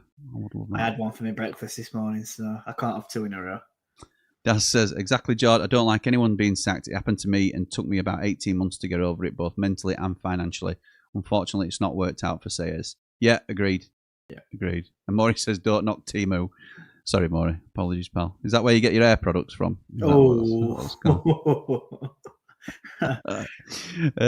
Bryce, I can't talk. Mine's all gone now, right sides here. So, BBC for men on sides. No need for that. I'm backing out Maury up here. Harsh but fair. Yeah, I'd never be able to have that Barnett that Maury's got. BBC Sport, Sheffield United head coach Ruben Sayers says he has the support of the club's board despite overseeing their worst start to a season for 30 years, says Bry. That might have been last night's interview that's being quoted where he was asked a little bit about his future and he was saying the board have supported me That was a quote from last night's interview. This morning, I think it's been superseded by other reports that are saying it's not looking good. Ray says, all these rumours and watch them spring sausage roll on us. That is the fear. That is the fear. They can't lead me down a Chris Wilder path and then spring an ex-Sheffield Wednesday manager on me. They can't do that to me. Imagine disrespect to Chris Wilder. Bringing... We were on a table singing sausage roll, and then they bring him in. What would people do? If that happened, right? Would people, please welcome to the lane, Danny Roll? Does everyone start singing sausage roll again? Yeah, they do. I think ironic chants of sausage roll would become a thing. Yeah, I think it would. My brother was saying it. He messaged him last night. He says, "I'm telling you now, if we get him in charge, he says I will be standing up singing sausage roll." Yeah, and I think that will be it'll become an endearing chant. I think. Definitely. But it's not going to happen, mate. Don't worry about that. It's not going to happen. Cooler King says Sayers has to go. He seems a good bloke and speaks well, but it literally couldn't have been worse. I don't think he's a fraud like some say, but it was wrong place at wrong time. Just never a good fit. Possibly, yeah. Possibly agree with that. Lowy says, Sheffield United still after Bobby Thomas. What's happened to Sheffield United? Good players. Don't know, mate. Don't know. We might have Blady and Simon Thomas playing somewhere. We'll go in. Him from Sky Sports. Maury says, mind you, Sayers has won an Azerbaijan title. Has he, mate? I didn't know that. Scott says, Bladesman's doing a vote on X. Would you be happy if Wilder returns? And currently at 13.24, it's 91% yes. Interesting. What would the 9% want? Other than a change for change's sake? I'm just going to change that. Oh, it's 8. It's down. No, I've just voted yes, and it's down to 88%. Depends how many votes. There's 252 votes as it stands. It's only been put up 4 minutes ago, so it will change a lot. It's 88% say yes and 12% say no at the moment. Okay, more messages about Chris Wilder. Thank you to the person who's messaging me now. I'm just going to read what Darren Smith has said. So it's literally just popped up, and all he says is, some will say it's embarrassing for the owners to turn back to Chris. I say quite the opposite. It takes a big man with huge you-know-what to admit you've made a mistake and correct Completely it. Agree. They did it with recruitment, but this is much bigger. If they do this as owners, they go up in my estimation. I think we've said similar, haven't we? Yeah, I think on the same line, aren't we? I think it's I love it. I'm so excited about it, and I can't. It seems to be gaining more traction. I must admit. I think since it dropped before we come on, it seems to be gaining a fair bit. I'm really interested to know what the general consensus is. I know Bladesman's put that poll out, but what's the feeling in the plat chat, Jord? Let's have a look. I'll go in and have a look because I've not looked at that since earlier on. We've got 178 messages. So Preston, he put a poll in earlier, but this were at 11:20. Okay. And it's a while back, yes or no. There were 26 votes for yes and no votes for no. In the plat chat. Nice. Oh my word. Right, let's get back to some comments. Interesting. I'm not gonna read that one out.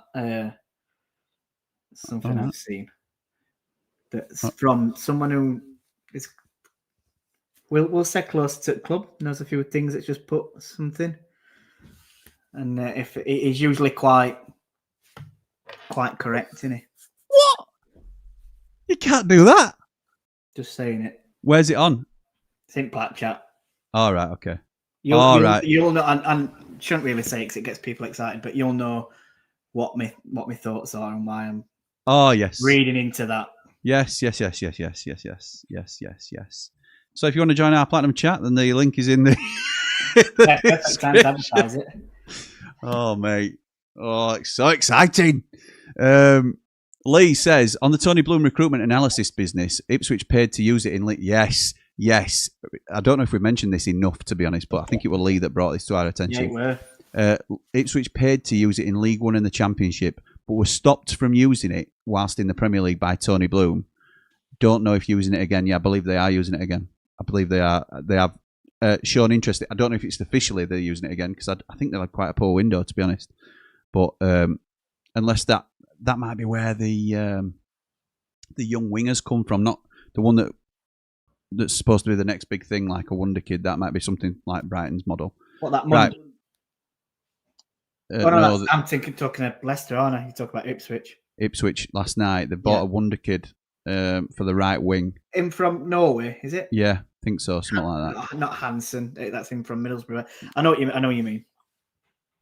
Preston winning against Middlesbrough. Hecky doing well this season. Yeah, he is. Good to see Hecky doing really well. Alessandro says, God, it can't be Sellers on the touchline for Charlton.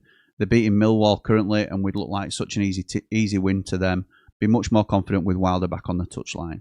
Can I just say, Dan Jebison started today for Preston. So I've not seen any game, but on Flash Scores it gives you ratings, like what we've got. It's passing on on Visual. It's currently got a 5.8 rating, and it's in the red. Fraud.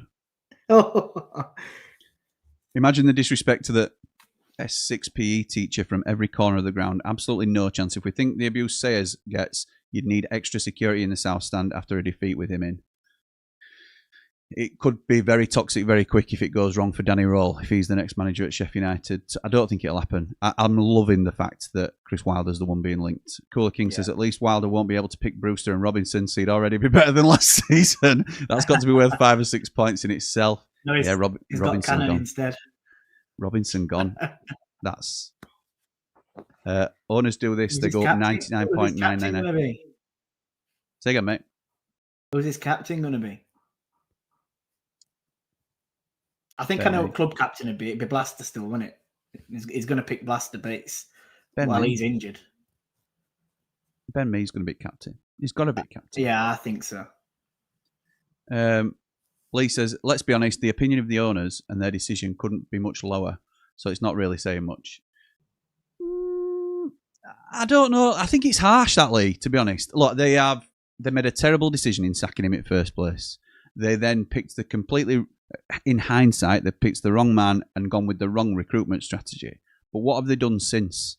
They have completely gone back against their own plan in terms of the transfer recruitment and invested significant money into the transfers. We needed a profit this transfer window, and we've got a very marginal profit, if anything at all.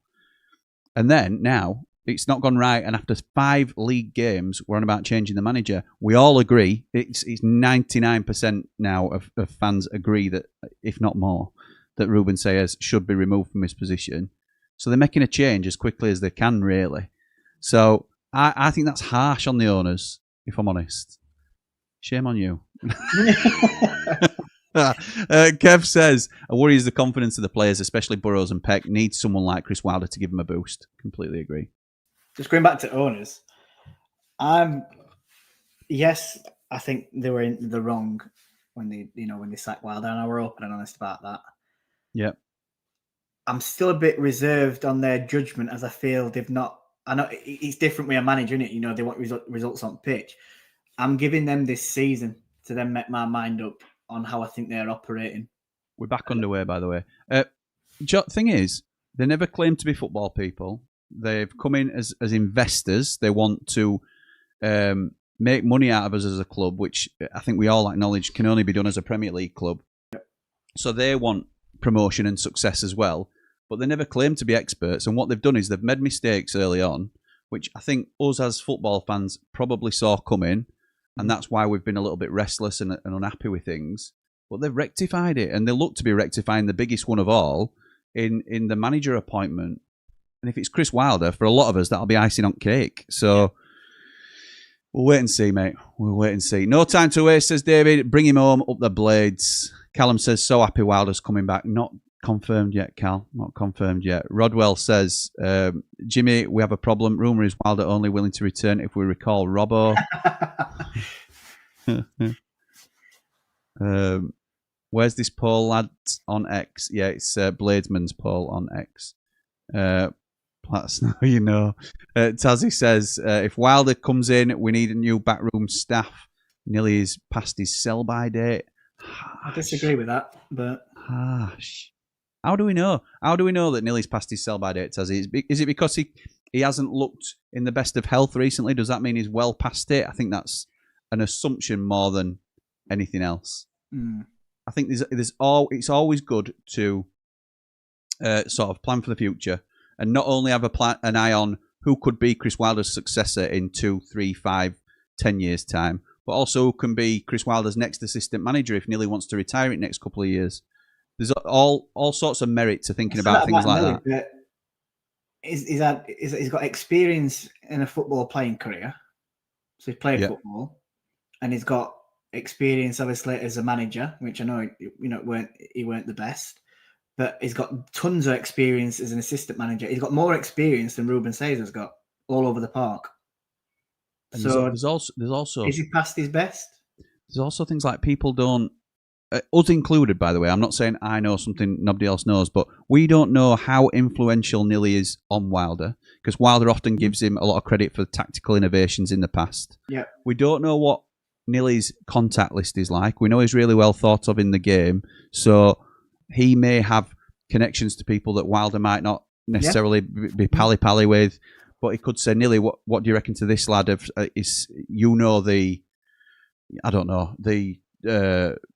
West Ham assistant manager. So can you give him a ring and see what they think to this lad or whatever it might be? There's all sorts of things that we have no idea of what the impacts are. You can't just look at someone and say, because they're getting on a bit, they're past the sell-by date. I think it's harsh, Tazzy.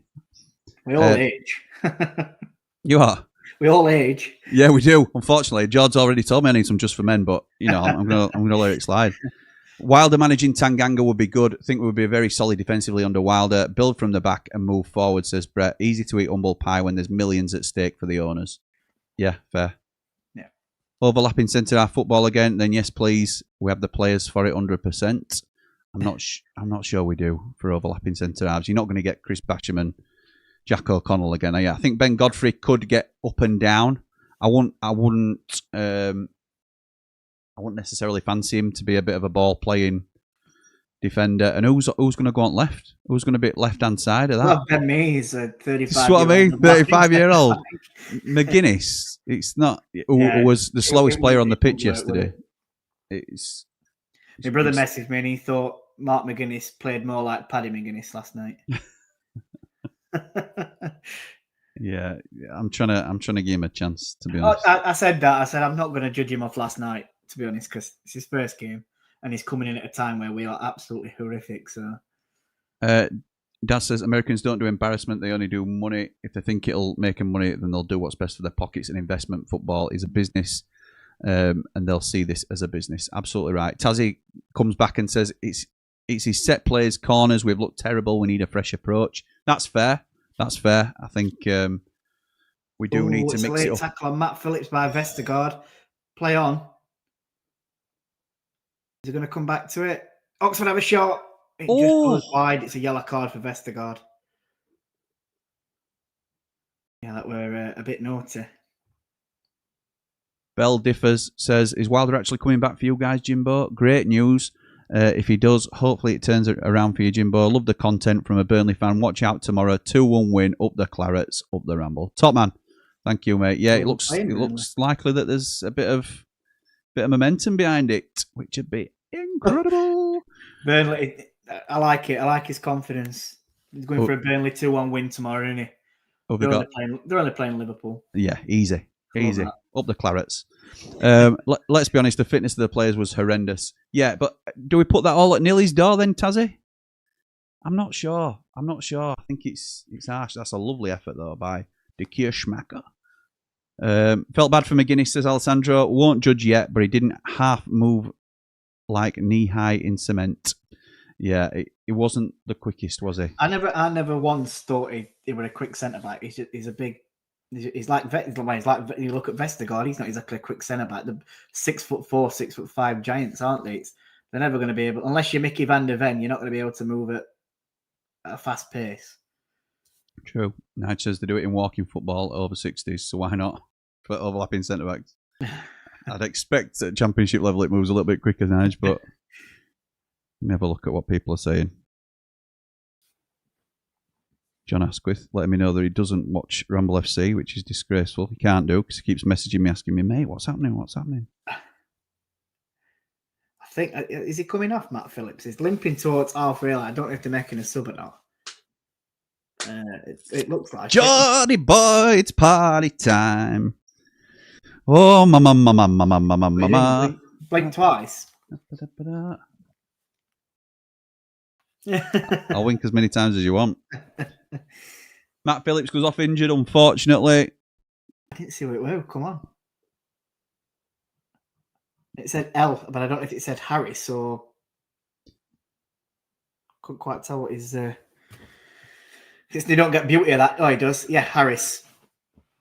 I don't know his first name. Mark Harris. It's Mark Harris, I think. Mark. I thought it said L. Or L. Harris. All right. I might be completely wrong. Oxford striker. I think it's Mark Harris. Have a look. This is incredible. How am I going to tell Mrs. Ramble we can't do anything this weekend? Because we're going to be live all weekend. Oh, mate. You thought transfer deadline were a long stream. Yeah, so just to let people know, we won't be tuning off Ramble FC stream today unless we go over to Blade Ramble for 5 hours. Scotty now. Important news coming up. Scotty now letting us know that Rob Staten saying on Football 11 he thinks Wilder comes back. Hey, that's a new one. Rob Stanton. Rob Stanton. I can't, to be honest, I always call him Rob Staten anyway, but it's Staten. I always thought it was Staten. Yeah, it is. But Rob Stanton's Rob Staten off Timo. Yeah. Jimmy's got sand in his eyes with all that winking. Yeah. Must be the eyelashes falling into your eye from all that crying you're doing, Jim. It is, yeah. It is. Tears of joy. The tackle on Harry Winks, he goes down. I can't. Ray saying spill the beans. There's only 53 minutes gone. And I can't see Leicester getting back into this game at the moment. There's no beans to spill, Ray. Everybody knows what's happening. It's just I'm hearing things from the right people that I would look to anyway. So very exciting indeed. Not in the know, though. It's not in the know. No, not in the know. It's not ITK. Not ITK. My lad texted last night saying, if you thought Robinson was rubbish, wait till you see Paddy playing. I can't say what he actually said. It rhymes with plank. Okay. Cooler King says, I remember when Wilder left, ATB said he still loved him, but was well aware of his flaws. Do you think CW will address those flaws, or he'll manage the club pretty much exactly the same as he did before? I think he did that from when he was there, when we were in Premier League. I think he did that, didn't he? It's a really astute assessment. I agreed with my dad at the time. I think we all can acknowledge Wilder has flaws to not only his game, but his management style as well, and sort of accepting when he's got something wrong or whatever it might be. It's quite abrasive at times. That's the question, isn't it? Can he adapt? And what do you think, Jord? Do you think he will? Think he will change? Maybe this dancing on tables, singing. Oh, he would... Why did I speak? It's a goal. 2-2. What a lovely goal that is. It's Ricardo. Is it Pereira? Pereira, yeah. Pereira. 10-man Leicester. What a lovely goal that is. First time they got into the box for probably half an hour. I need to stop speaking at times, because every time I say, "Oh, I can't see this happening," it happens. So I can't see Wilder being manager. We'll go with that, eh? Yeah, so it's Pereira. He plays a 1-2 with Fatawu, gets it into the box, and just puts it onto his right foot. It's not the first time shot on his right foot, straight across goal, and it's into the bottom left. 2-2. It's a great strike, that. I love this. Are you all right, Jim? Yeah, mate, I'm more than all right.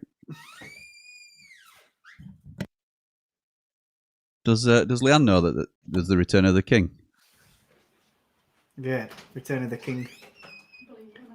Believe it when I see it, she says. No, we don't mean Danny Roll to Wednesday. To be honest, her face looked disgusted. I think she knows what's going to happen.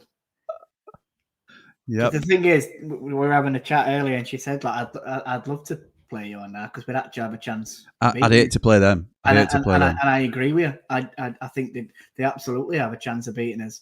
But I think she knows if Wilder comes back in a month's time, when we play them, it's going to be a lot different to now. Oh, yes. Very, very different. Paolo says... I'm getting butterflies, Jim. I had butterflies first. Mate, I'm the same. I didn't mind McGuinness first half, to be honest. Was helping us get forward a fair bit. Just fell apart in the second. Everyone fell apart. Yeah, they did. That's fair. I can't single him out. It were the full 11 fell apart that second half.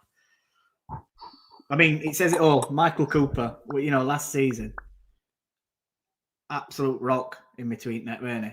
Yeah. And he lets 2 goals, what you'd never expect him to let through his legs last night. So it's if he's having a bad game, it's bad. He were poor yesterday. Poorest game in a United shirt, I'd probably say. You could see it just looks like he's got no confidence. Yeah. He's really low on confidence, and you can tell. Right, says I was going to talk about Wilder not coming back, Jord. Bell Differs says he needs to come back for all the memes on Wilder, but to be fair, it's wild what's going on right now at your club. Easy 2-1. It's only Liverpool. Yeah, it's only Liverpool. Be fine. It's only Liverpool. They've only just signed a striker for £130 million. It's only Liverpool. Yeah. Daz says, Jord, you should set Pigs are going to win 5-0, reverse psychology and all that. I'm not even saying not about them. Mark Meldrew says, have I missed something? Is it more than just a rumour? There's loads of people reporting now, Mark, that it's likely that Sayers goes, Wilder's in. That's Rob Staten, that's Danny Hall. People in our Platinum chat, if you want to have a look. I'm getting messages as well. Not ITK, but I'm getting messages about it. I actually think the lads making their debut were an improvement. Yeah. Result might say different, Rich. But I think they're an improvement in quality. I don't think the performance were much better. Certainly second half. Matt says, I'm hearing it's very close. Long live the king. So happy, buzzing for the season now. Get flipping in. Announcement tomorrow. I'm joking. We'll see. Big shot after this. Rumour has it he's already stood up Ramble Lane pitch, which shirt and scarf. Oh, better not, because there'll be rumours flying about now next, won't there? Ramble FC says that Chris Wilder's back. My Aunt Sal's messaged in saying it's around 1:05 when Rob Staten talks about it. Should we play it through Mike? Yeah. In fact, I don't think there's a link, is there? No, but if you go on BBC Sounds on 5 Live and you scroll it back to 1:05, I might be able to hear it. Sounds.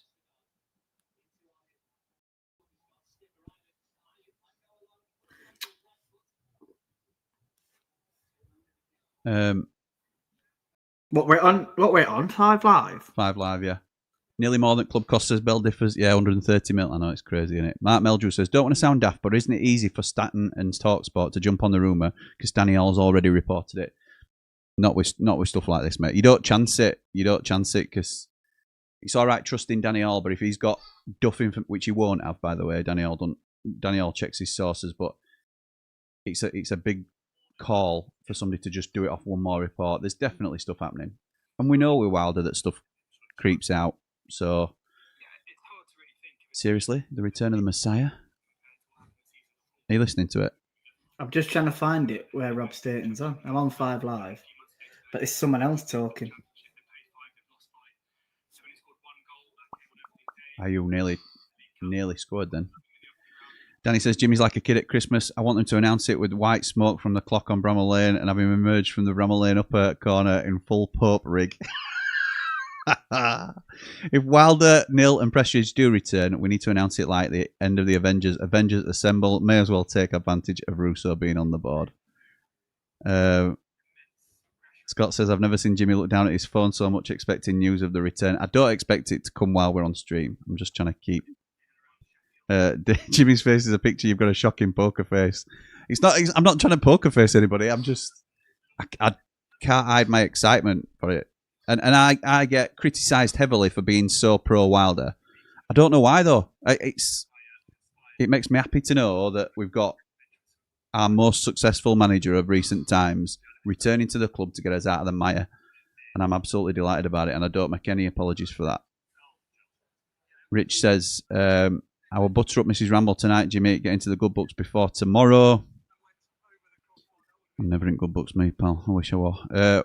Wilder had 2 points deductions to deal with last season. A 2 point deduction to deal with last season. This season he's been given a 15-point deduction.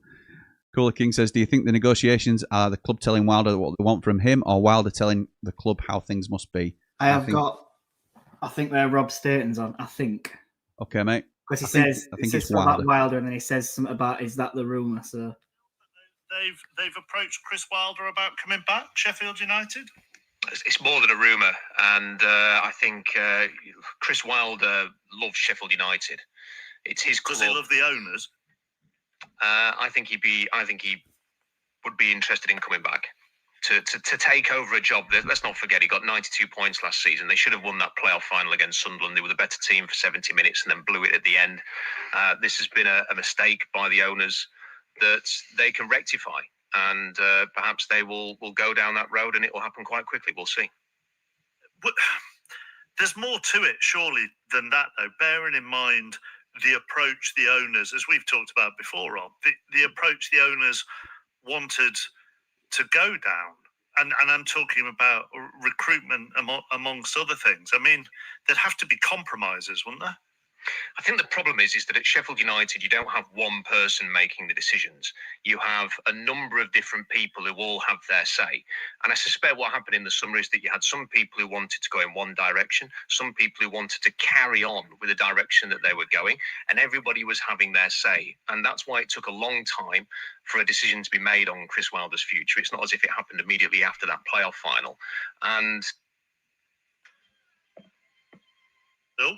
We've lost Rob there, and I can hear some classical music coming from somewhere. So somebody's obviously switched the switch to Radio 3, and we've lost. I'll cut it off there, but hope we lose 5-0.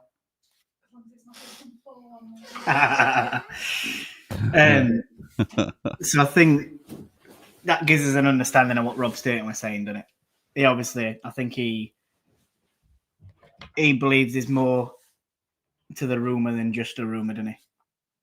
Yeah, he does. Interesting. So here comes Plachetta. He has a left-footed shot. He curls it to far stick. He goes on the bar. Tell you what.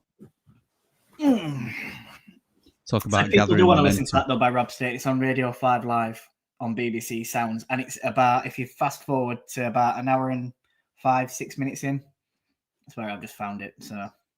Bryce says, yeah, good point. Don't become a professional poker player, Jim. No, never could, mate, to be honest. Daz says, if it happens, can you imagine the atmosphere next week? The right players in their right positions, playing as a team with the crowd screaming them on. Too expensive, €350 return flights for me. Well, players play right positions, though. That's one thing we complain about for a while. I know. Gussie's going to line up on left-hand side and no one's going to complain about it. It's going to be weird. Luke says, I knew it was happening an hour ago when Jimmy side-eyed Mike needs to be done by Monday.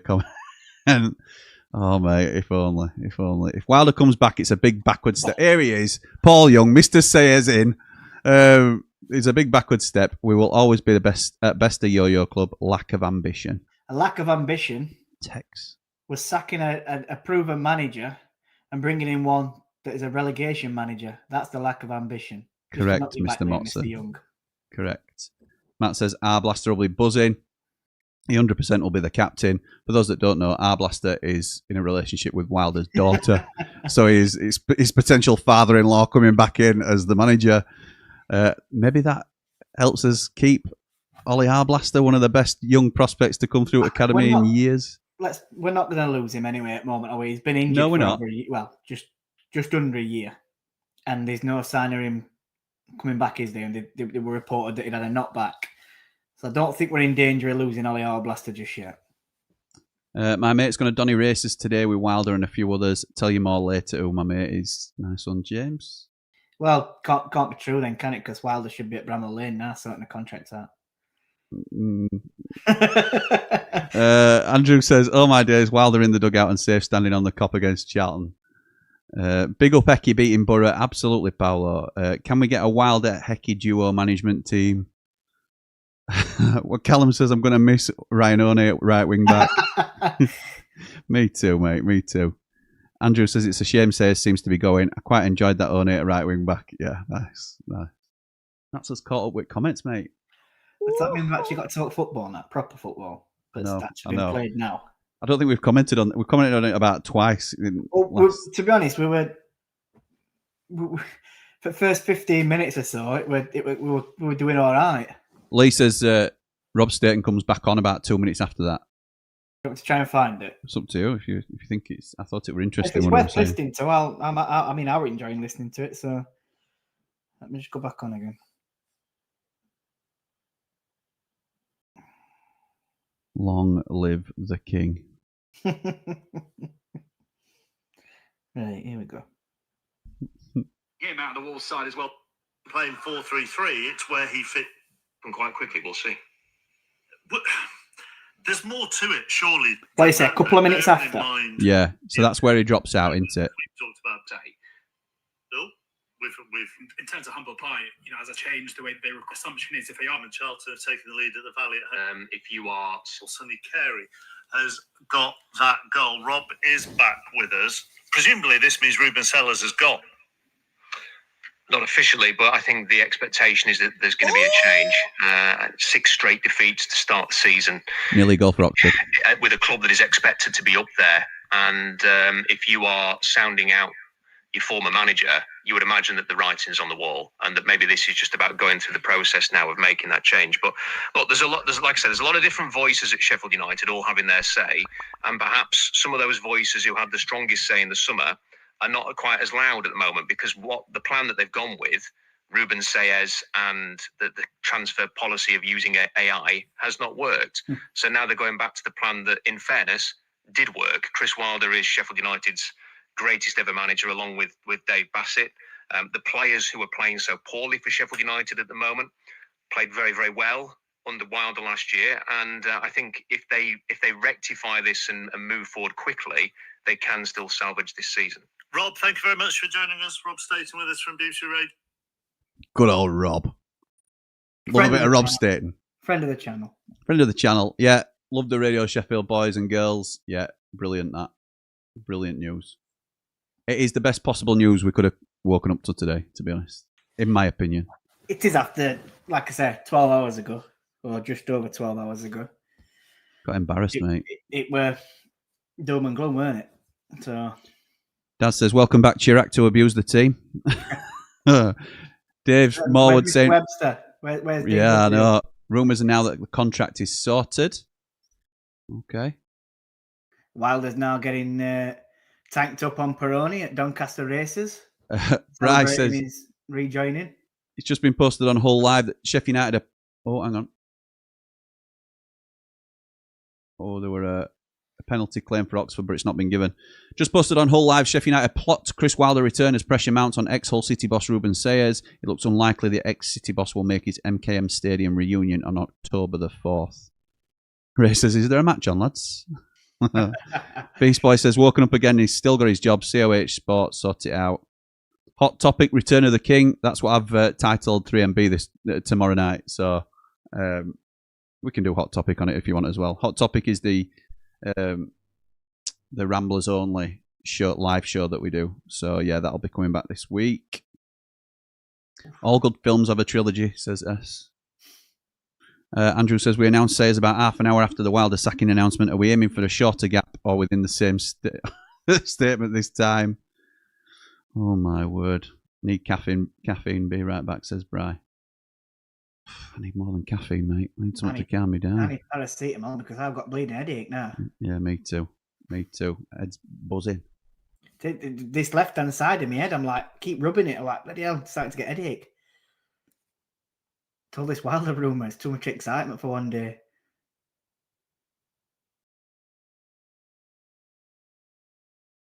So what we got left? 19 minutes, 18 and a half minutes left, still 2-2. Leicester are down to 10 men. Oxford are just making 2 subs as we speak. So Bladesman's just posted again from the Mail. Although Chris Wilder will expect some degree of freedom to run the club in his style if he returns to United, those close to him say he has softened as a leader in recent years, appreciates the modern game has changed, and that data technology is integral to success. Is that Wilder changing his ways then, like we said?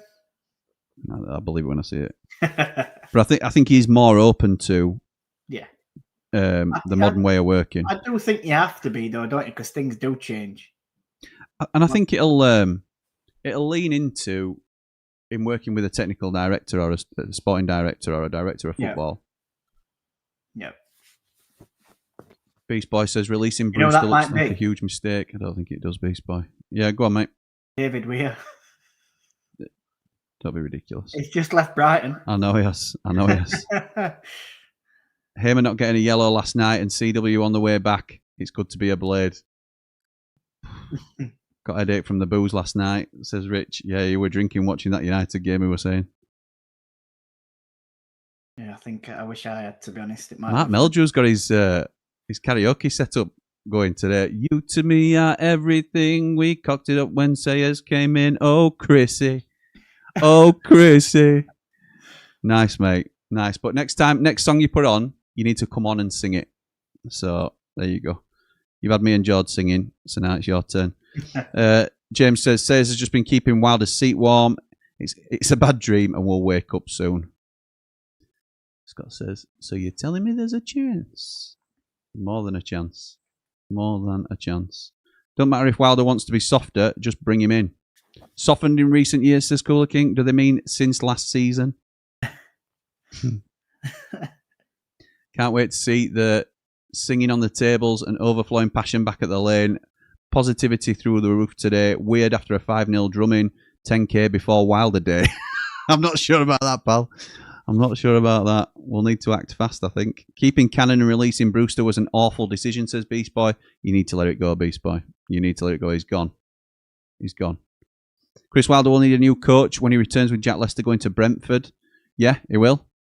Maybe Billy's that long-term successor as a striker coach. There'll have to be some sort of rebuild anyway, Jord. All the youth department has left. Yeah, well, Kassam or left, a large portion of them, should I say, has left. So yeah, which I did find disappointing. But I mean, like Jack Leicester left. Is he gone to Brentford? Brentford, yeah, to work with Keith Andrews. I think Danny Cadamarchi put some out saying that the reason why these people are leaving aren't to do with like the club. They're getting better offers from everywhere else. So in a way, that for me shows what a good a job that they've been doing. That bigger teams are coming in for them. Yeah. Daz says, I wish the club would get a shift on as I'm supposed to be doing things around the house. Typical United letting me down. Scott says, softened in recent years happens to a lot of blokes when you get older. They have a tablet for it now. Unbelievable. Unbelievable.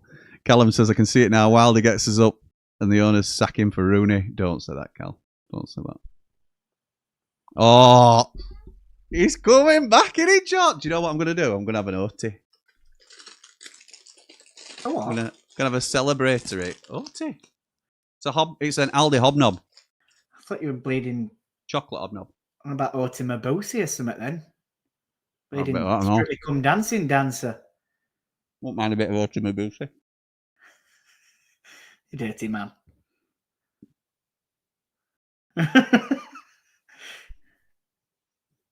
Hasn't Brian Dean done some coaching? Nostalgia and not a bad striker to learn from. I don't think he has, you know. I might be wrong. Certainly not in recent years. Did you see that documentary? No, I haven't seen it yet. I've got it to watch. Worth the watch. It's sad. It's really sad. You know, they thought basically we are giving too much away. You know, people you think you can trust that are just there to take away your money and really don't care about your feelings or anything about you. And this players going bankrupt for it. You know, it's horrible. And obviously Brian Dean were one of them. It's horrible to see. And he's there and he's chatting to cameraman and he's breaking down in tears. You know, it's not just. It's awful to see. It's his livelihood at the end of the day. It's his life. Having to remortgage their house or sell their house to pay HMRC off because someone's dropped him in a load of crap, basically. It's vile, honestly. It's shocking. It's worth a watch. Definitely worth a watch. I will get a watch, mate. I will. Oh, here come Oxford into the box. Is it corner? No, he's already offside. Looked like it was going out for a corner. 2-2 here, and there's about 15 minutes to go. Could go either way. Leicester have obviously got 10 men. Making a sub now. Come back into the game, haven't they? Yeah, they have. Especially since they've scored that second goal, and they're pushing men forward, to try and get a winner. So there's still some left in this game. Hamza Chowdhury's coming off as it stands. I don't know what it is. Who's replacing him yet. You to me are everything, the sweetest song sang that then? I could sing, oh baby. I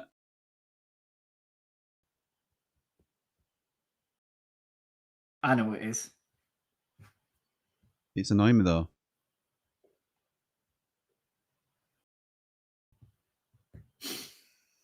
Don't know. The real thing. The real thing. I wouldn't have got that, Yep. I wouldn't have got that. Love it as a song as well. Yeah, it is a good song. I would take the stars out of the sky for you.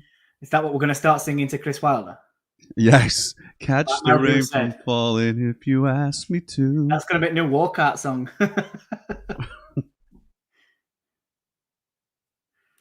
Won't be a day too late. Oh, Words cannot express how much you mean to me. Go on.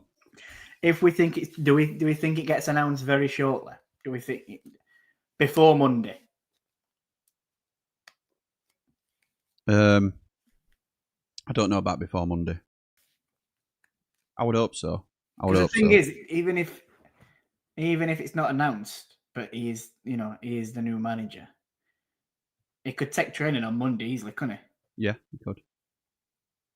But then you might have Spygate down there, someone spying, see if they can see him. It wouldn't shock me if it happened tomorrow. No, I don't think I'd be shocked if it did.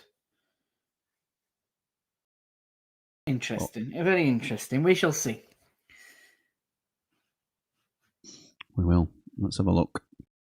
What people are saying. Does anyone know what's happening with Chris? Because he was about to leave and now he's not playing in 21s. Where is the bloke? Oh, Chris Nachukwu. Funnily enough, Breeze Boy, I thought you meant a different Chris. So I don't know why I'd think that because we've been talking about Chris Wilder all stream. But Nachukwu, no idea. No idea. Music with Meldrew, says Mark Meldrew. Yeah, possibly.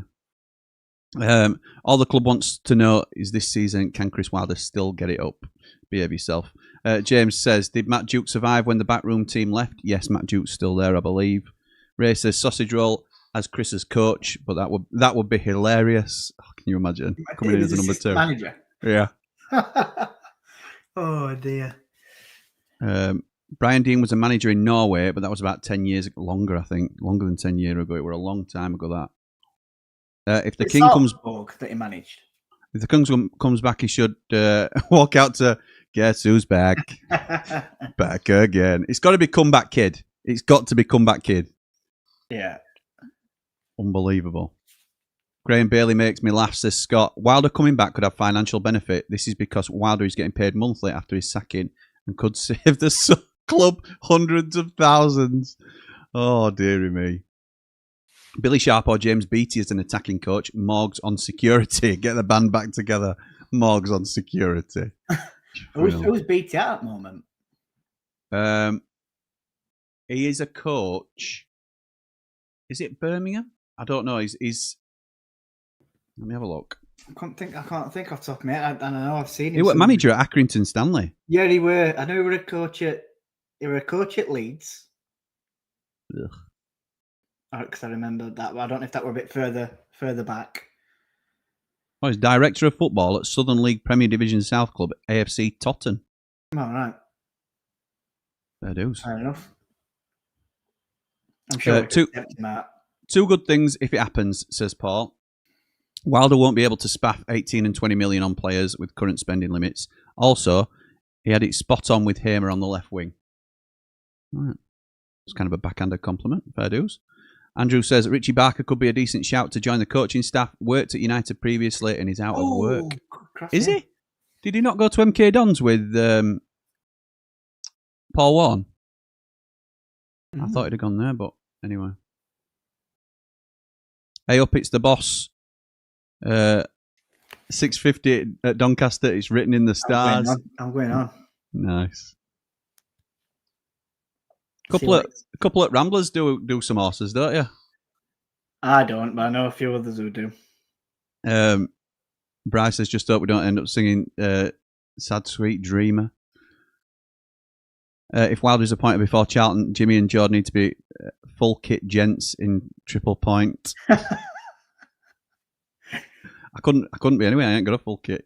Cal Fowler's mother-in-law. Hey up, Kaz. They need to announce it quick. I won't sleep tonight. Maybe a blessing. The battering last night.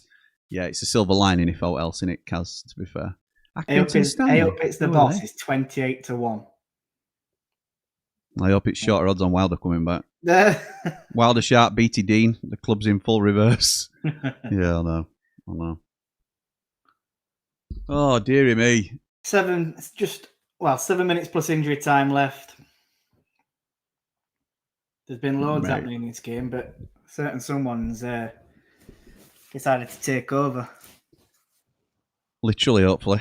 And I've missed any subs and also I don't know what players are away now. It shows you on screen, doesn't it? Mills is on, Prelak's on, Daka's on. Pereira's obviously come on, Daka's come on, Harry Winks is on. Is that Jordan James that's on? Yes.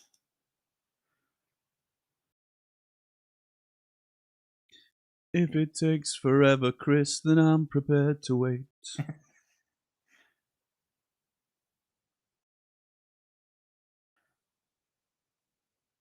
Come back from the Donny races, don't leave us in a state. Oh, you to me are everything. The sweetest song that I could sing. Oh, Chrissy. Come back, kid 2.0. Come on then, you beauty, says Mark Meldrew. Absolutely right. This is best I've felt about United all season. And it's not even happened yet. It's best I've felt since playoff final. I know. Oh, balmy. chance. Absolutely balmy. Shoot. Oh, that's a good shot. Good stop from Vestergaard, 25 yards out. Anybody's this, by the way, even though it's 10 men Leicester. Oh, what's that? Oh, it's Skip. It looks a bit different. Yeah, it does. Looks like he's aged 10 years. Chuffing hell. Got a bigger bald spot than me dad. He's only young, him and all, isn't he? I know. Dave Morwood says, just to let you know, Ramblers, it's 2-2. Thanks, Dave. Cooler King says, I shouldn't take the mick, really. I'd have Grealish back like a shot, and we're playing Everton today. Yeah, it'd be interesting, that, won't it? 2-0 Everton, Grealish to get both. Yeah, so that's goals or assists. He'd probably assist and die, in fact, Grealish. Yeah, is that at Everton then, or is it at Villa Park? I'm not sure, mate. I'm not sure. Oh, Skip into box. Oh, it's a block. It's a corner. Leicester. Chance here. Especially with Vestergaard. Saying that you'd probably have Ellick marking Vestergaard, wouldn't you? Lee Edridge has put money on A Up, it's the boss. I'd put a quid on it just for a laugh. Oh, dearie me. Nice one, Lee. Nice one, mate. Might put a quid each way on. Arsenal 3-0 against Forest.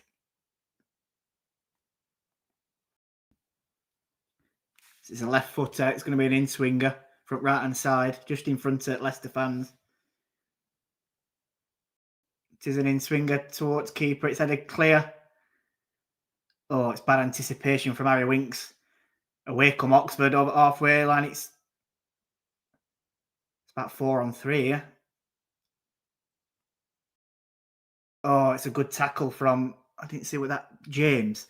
Jordan James, yeah, great tackle. And it deflects off Oxford player in box as well and goes out for a goal kick. James says, as the song goes, Chris Wilder come home, took us to the very top. He's one. It was our 6th year in Division 1. Chris Wilder came home, take us to the very top. He's one of our own. He's one of our own. Yes. Raymondo says, to think we might at last score a goal, never mind get points. It's at Everton, says Cooler King. Yeah. Andrew Booth says, recreate the James McAtee return announcement, but this time with our blaster in the McBurney role and the track being Comeback Kid. Oh. Or him on the phone doing a better acting job than Ogbenny did. Dad, is that you? That were awful, weren't it? Yeah, it was terrible. It's mad, innit? Oxford are playing better than us. Don't worry about that, Jack. Just joined Jimmy. Hope you're both well. Very well, thank you, Sheila. We've been having a really fun stream. It's been really good. You heard anything about the Danny Hall report on CW? Yeah, Rob Staten's now backing it up. I'm having loads of messages about it. There's loads of people saying it's happening. Very excited. Very excited. Are you into the box? He plays it across the calling for handball. I don't think it is. It's too close to him. His arm's by his side. It's not in an unnatural position either. Winks tries to come forward. He's still on the ball. That's a foul about 30 yards out. Central again. Mark says, to say as he is just a clown, but Chrissy Wilder's, he's in town. Oh, baby. Oh, nice. Charlton are battering Millwall, and it's only 1-0, says James. 10-man Charlton as well. I think they've had a man sent off, somebody was saying. Wages are too high, sadly. I think that's for Grealish to return. But then we brought Sancho in on similar money, so we're a bit gutted. That's quite... It's you were talking about sending off. Yeah. Leicester had a sending off. Who were it? It was... what's his name? Aaron Ramsey. Aaron Ramsey. Charlton sending off Kane Ramsey. So it's a bad day for Ramsey's today. It is. Is he coming back? Please, God say yes. Wilder sort this out instantly, says Jack. It's looking good. Imagine all this excitement and Wilder doesn't happen. If you had to put a percentage on it, what's your guess? This is a guess, Scott. This is a guess. I hate to do it because I said I'll do it. I'll say I'm 80%. It's happening. I'm higher than that. I don't want to get you in trouble, so. I know. Well, I mean, what is that from Leicester? White had a shot. I know. He's tried to dink it to inside box, and there's no player running there, and it just goes out for it, trickles out for a goal kick. Especially at 89th minute, you'd have a dig there, wouldn't you? Brett's nailed it here. It should be like that old Benny scene, but our blaster's on the phone. Martha, put your dad on. Seems the financial news is true. Lol, EFL analysis. Wilder was handed a substantial payoff after departing Sheffield United. It's being paid monthly, meaning that bringing him back would save them hundreds of thousands of pounds in the process. Possibly. So, Middlesbrough equalised at Preston. That's a shame. No. Preston have scored at 88th minute. It's now 2-1. Oh, nice. Right, Dan Jebison. Well, I don't know. It's not flashed up yet. Matt Target who got equaliser for Middlesbrough. He's been a good signing for them, and he played well against us. And Millwall's just equalised at Charlton. Bangora Williams has scored. Brilliant news show, Jimmy and Jord. Loved it. Great fun, says Dave Morwood. Thank you, pal. It's been a good one, hasn't it, pal? Even I've enjoyed it. It's been brilliant, mate. Scott says, that's why I said guess. I know, mate, but I guess even a guess gets taken out of context. I would say it's higher than 80%. Jord's gone 80. I'd say it's higher. A lot higher. Daz says... still quite high. Yeah, it is. Yeah, it is. Great to see Forest defending from the halfway line. Ange ball is working. Just don't knock it over the top for forwards to run onto. You can play like that in Scotland in a 2-team league. Aid says, just bring Rooney in. Nothing to go wrong with that. You're a troll, you, Aid. I'm telling you. It was Jordan Story who scored for Preston. He'll be like, hold my beer. I'll sort it again. James says, spoke too soon. Millwall have had one shot and it's 1-1.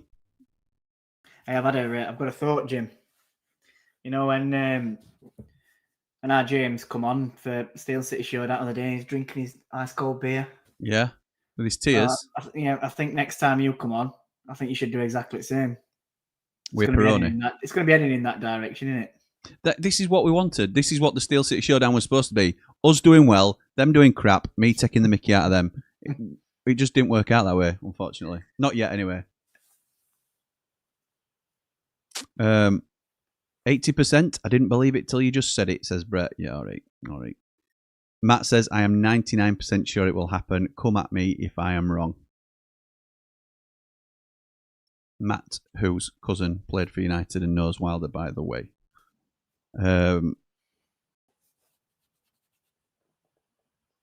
Just leave that there. If it happens, what will Wilder's first game be? It'll be Charlton at home on Saturday. Charlton at home next Saturday. So that where I said I weren't going, I think I'm going to it now.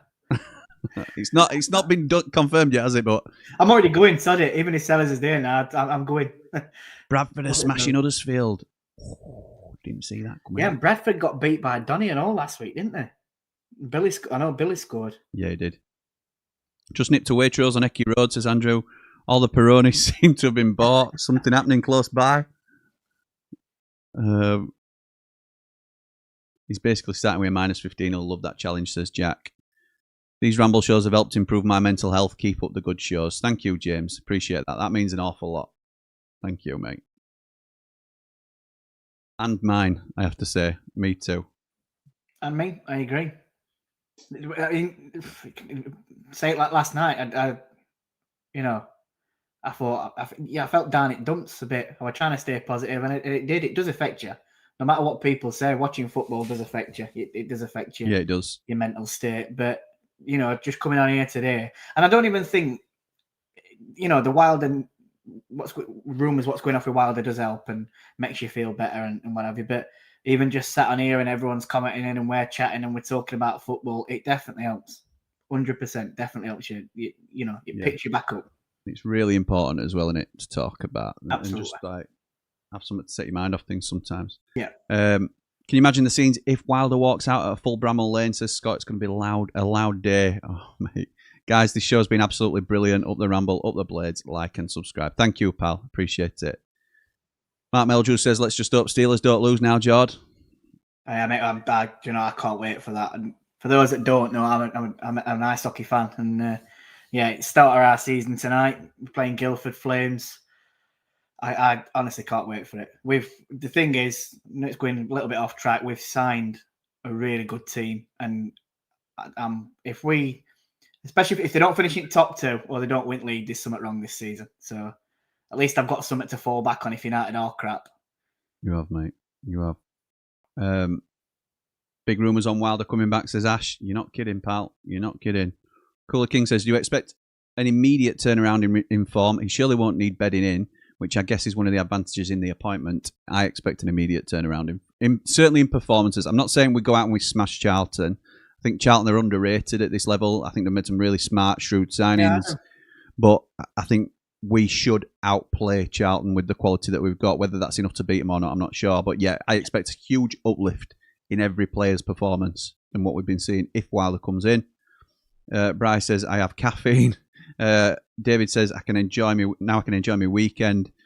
Ray says, woke up in a cloud, but now the sun is shining. The final whistle goes. It's finished 2-2. Bit of a Desmond. Love that. Beldiffer says, all I'm saying is if Blackburn get relegated, Christmas has come early. I'm guessing that's a Burnley fan then. Yeah, it is, yeah. Johnny the Clown says, thanks, guys. Always fun. And things always look brighter after 2 hours with the Ramble crew. Thank you, mate. Super Positive Jack says, with the squad we've got, Wilder will do wonders. Borough's 2-2 with Preston. Oh. Wow. The last 2 times was so nice, he's had to come back 3 times. Absolutely right. Geordie boy, any thoughts, pal? Welcome home, King. Welcome home, King. Home. Right, we will be back. Are we? We're gonna have to play it by ear a little bit, you know. We're penciled in tomorrow, aren't we, for Southampton and Portsmouth? We are, yeah. So we may well be back here on Ramble FC, but keep your notifications on for Blades Ramble because there may well be some news. The next time you'll see me on Blades Ramble will be 3 Mardy Blades. So we'll keep you posted. But for now, I can't say that. It's not even on Blades Ramble, but it's... Catch you in a bit. I'll catch you in a bit. Oh, the Blades!